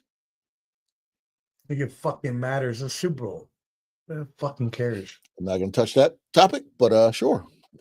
I don't care if they have big mansions, Rock Chalk. I don't care. A big mansion means nothing to me. Okay. I would love to be rich enough to own a big mansion, but at the same time, I am cool enough to chill with fucking Clubber D on a stream on YouTube in my apartment. But I feel you. Hey, that's okay. You don't have to. But look, I'm Puerto Rican, and he is a hero to our island. And you may not like him, and you may not like that he does Spanish music, but he is the biggest artist right now, even bigger than Taylor Swift. So, that being said, I'm sorry. I get it. I don't expect you to want to watch it if you're a Trump fan. But that doesn't mean anything because he's still going to perform, and he's still the biggest artist in the world right now. So, no matter what you say, he's the biggest artist. I don't know what that means, but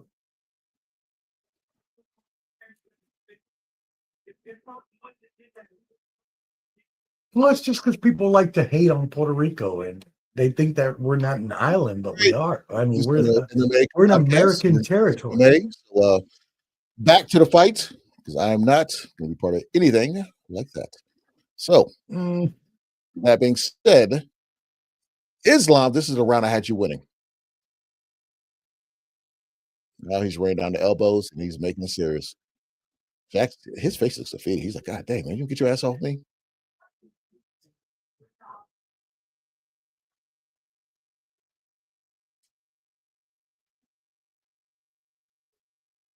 He doesn't hate it. It's just the ice thing, right? And we all have our opinions on how these people should be treated. But we're all going to think differently about it.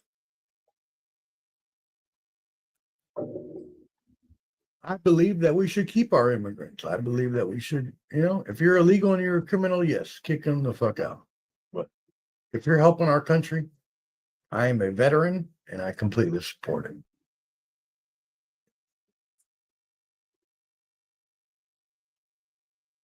That's awesome. I donate to Doctors Without Borders. I donate to them every year. I love the work that they do. I get their emails all the time and I donate to them. I love the work that they do helping out the African kids that are starving and the South American kids that are starving and the Asian kids that are starving. That's what we should do. If you want to act as the world power in this world as the United States does, then you have to fucking take care of the other countries if you want to be the world power. Do I agree with that? No, I don't. I think America should pay attention to its fucking self. But we don't have no choice. This has been this way for thousands of years, and it's always going to be that way because of the fact that if you look at the Gaza Strip, look at Israel. That's just been happening for thousands of years. You're never going to stop. Let's move on to the fight. Thank you, though. I appreciate it. All right, Clubber D, what we got? Hit us. A fight I'm trying to watch and listen about. I had to go 1 through 3 and a little. I'm still winning, obviously, but I thought he finished him already. But Jack's not really showing me much as far as he's not fighting back a lot. Jack's not advancing. Right, Reason why he's not fighting back, right? Reason why I had Jack winning if it went the distance because Islam couldn't take him down. But I don't think that's going to be the case. I think it's going to be more of something like this that Islam's going to take him down. Good. Ooh, body kiss. Good grief.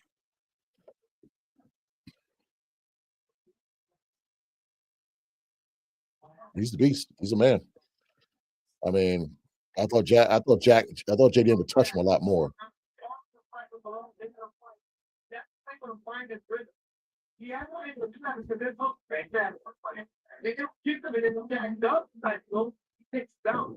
Islam is too good. That's why I thought he was going to win this fight. He's just too good. And again, you get back to the wrestling versus fighting and what's more exciting. And yeah, I don't like to see people just get beat to the ground and hold there for 5 minutes. Yeah, but at the same time, Makhachev is one of the. Look at it. Look at his win. Go again. The takedown. Lulling him to sleep. You heard the boo birds. I hear the boo birds out. Yep. There you go. Because they don't want to see this. They don't want to just see fucking people on the ground. Watch boxing. You know, like you can't buy a ticket to watch Islam fight and say, "Oh my God, he's wrestling." What are you doing? That's a good point. That's a good point. That's common sense. No, you can't do that. Right. John Jones is not a knockout artist. He's a wrestler. So what do you? Yeah, no, you're completely no. Yeah, you're exactly right. Yeah, MMA fans know this, so you don't boo because they're not standing up, rock 'em, sock 'em. No, you appreciate his skill level at wrestling. It's not his fault. JDM can't take him down. We can't stop a takedown, and he still gets submissions and he smashes people. And just look at it, about to do a rear naked choke. So now they're cheering. So would it make up your mind? Embrace MMA or just shut up. That's a good point. Boo, he took him down. He's a wrestler. What do you think he's gonna do? Oh my God, look at that. Right. He got his arm pinned but his left leg. Good grief. That's masterclass stuff right there. Masterclass stuff right there. You got it out. Good job on Jack.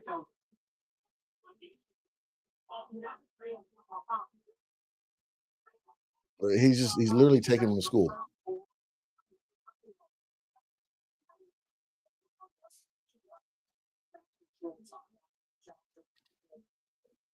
All right, we got 143 left in the 4th round. So we got a whole nother round and 1 minute left. We'll see if Makhachev holds him down here. If he does, then this is going to be a win. I don't say anything else if he holds him down the rest of the round. Unless a knockout comes, but that's not happening. I just don't like this. I mean, I get it. But how exciting is this? Is this really exciting? And I'm a wrestler. I'm a former wrestler. I used to wrestle in high school. I wasn't good. I sucked at it. I got my ass beat by her. That's why you don't appreciate it right now, goddamn. But I do appreciate it because I know how to do the moves. I practiced. I know the study of it. That doesn't make it exciting. It makes it exciting for people. I mean, a lot of people like this stuff.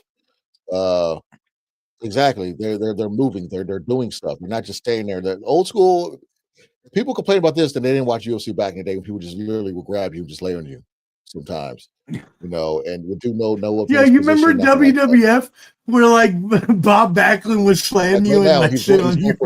he's going for a Kimura. You cannot stand him up right now. He's trying to do a arm Yep. submission.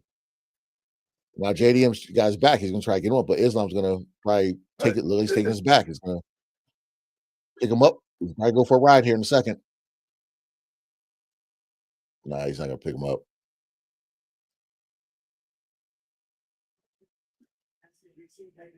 I'm telling you, this is a master class by Islam. He looks defeated. Jack looks defeated. Will looks broken.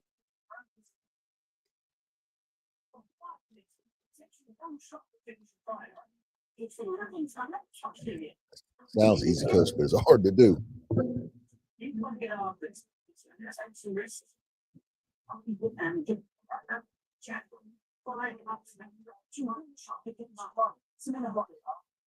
I think they can still stomp on the feet. Those foot stomps were always crucial. I used to see those. I was like, Jesus Christ, you stomp on my foot. I'm like, man, messing corners up left and right. Izzo used to do that. And Jack looks defeated. Jack looks very defeated right now. I left him.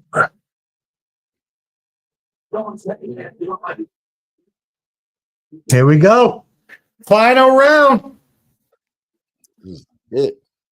The old 5th round.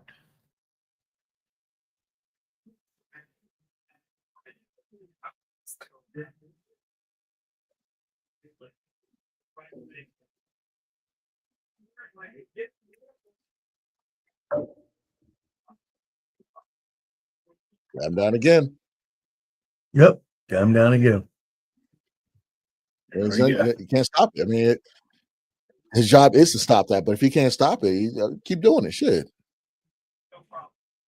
I mean, I agree. I picked Islam, but I because of this, I knew this was what's going to happen. Kimura.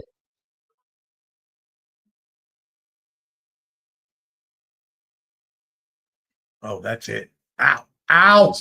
Ow. Just that arm. Oh, my arm is hurting. Okay. Oh, no. Okay, he got out. Yeah.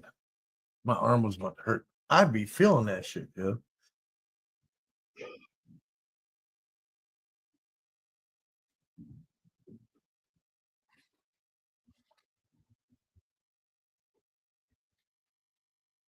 I mean, so you got this, what, 5-5-0? Is that what you got this? Right now. It's clean sweep. Okay. Wow. Damn. Is that rabbit punches in the back of the head? Is that legal? He just warned him, but yeah, back of the head, that's tripping. But they don't have as much on it.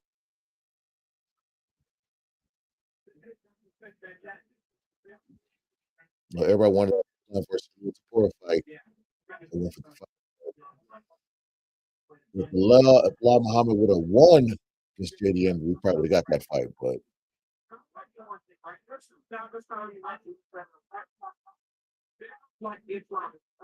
these guys, it's levels when it comes to wrestling stuff. He was trying for it. That armbar is crucial. That shit was almost crucial. I thought it was great. That was his bicep. He was going for it.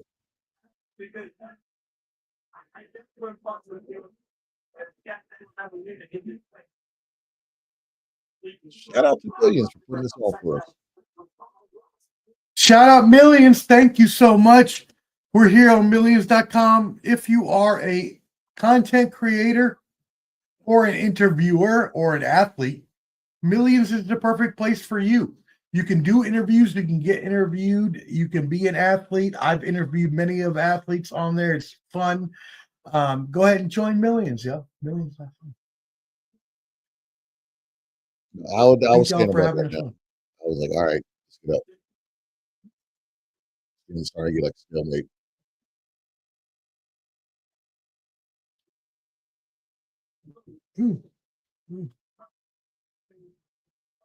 I know. It's almost midnight. Ain't going. It's almost 1 a.m. on the East Coast time.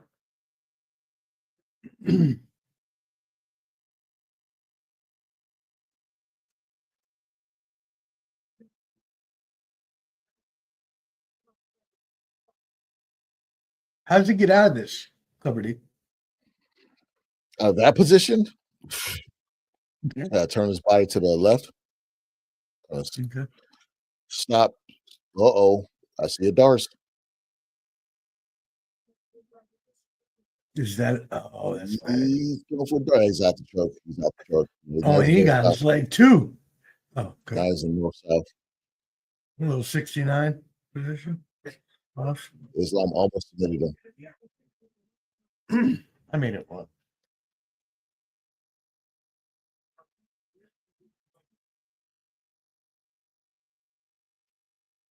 Yeah, this is mass class right here. This is just 18 minutes. Crazy. So 45 seconds left in round 5 of this championship fight. Islam Makhachev has held 25-minute fight. That is yeah. out of this world. It's like when my Niners played the damn Texans and only had the ball for like 19 minutes. That's exactly right. He has just held him down the whole time. Islam is now And again, I mean, hey, I respect it, but I don't like it. I respect it, but I don't want to. I don't want to watch this. I respect it, but I need y'all to stand up. But good fight. Hey. Champ. Good job, Makhachev. Yeah, he knows he lost. He knows he lost. That was a masterpiece. Shout out to Islam.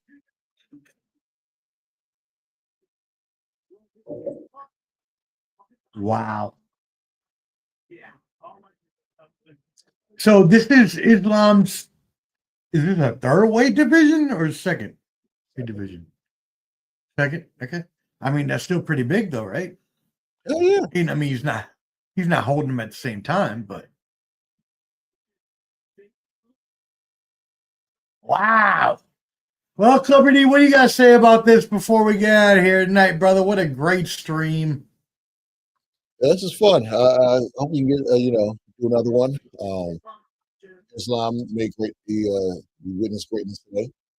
He'll be in a discussion as that good old goat conversation that keeps us up. We have some good knockouts. Deanna Edwards and Brady was pretty knocked out. So man, all around, I guess this is a solid card, man. Solid card.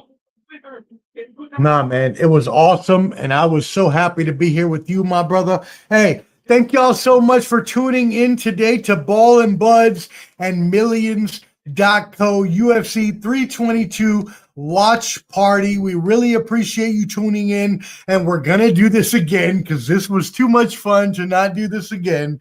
So we will be there again. Y'all make sure you subscribe at Ball and Buds, BALLAND BUDS on YouTube. There's a handy QR code up there at the top. It'll take you to our YouTube. It'll take you to our Instagram. It'll take you to Clubber D's YouTube at Clubber D. Clubber D, hit us. What you got? Hey, it's a little late. Shout out to Rock Chalk. She has been a #1 stunner. Shout out to Hawkeye. Shout out to the person that wanted us to show the stream, even though we weren't going to do it. Shout out to the other person who said, "How you doing?" You know what I'm saying? Make sure that to subscribe to all of us. Subscribe to Rock Chalk. Subscribe to her channel for some good true crime stuff. We're going to see you in about 3 days. Couple hours. No, tomorrow. Sunday Showdown. What we got? Football. So if you're a football fan, we're going to talk about the football games around about 7:15ish. You know what I'm saying? We'll get you ready for the Sunday night game, for that Philly against Detroit game. So we'll get you guys squared away. We do everything. All right. So thanks for tuning in. I'm tired. I'm ready to go to sleep. I got to walk my dog.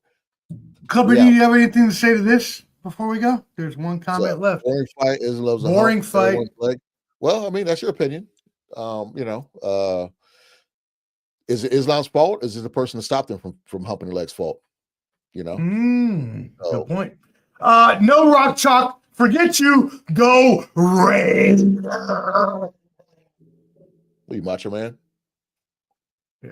We're out of here. We love you. Make sure you subscribe to Ball and Buds. Make sure you hit Clubber D's YouTube. Subscribe there. Make sure you follow our Instagram, and we will see you tomorrow night. Sunday Showdown, 7:15 Eastern, 4:15 Pacific. I see the Doom Ron Simmons Butch Reed shirt going on, and we love you. Holla. Okay, move my arm up. 5,000. He's with the millions. It's that world heavyweight flow. Championship belt wrapped around my waist, yo. I got that Ric Flair figure flow. Slam you on the pavement, that's why they call me Street Pro. Create heat on beat close. Like Jordan after the second time he three-peated, folks. Get ready, set, let's go. Fight toe to toe, release the flow created by this mic pro. Lights, camera, get low. Action packed, back to back. In fact, this monster will grow. Y'all better let him know. Man with the master plan, and you have no need to know. Hard like winter cold. Bust these fools, anything less than killing whack rappers is a crime. I stay trying to get mine. Stacking value, packing venues, winning over time. Ain't no fine timeline. Open your eyes, you're looking for the best, and this is what you find. Game is only for the bold.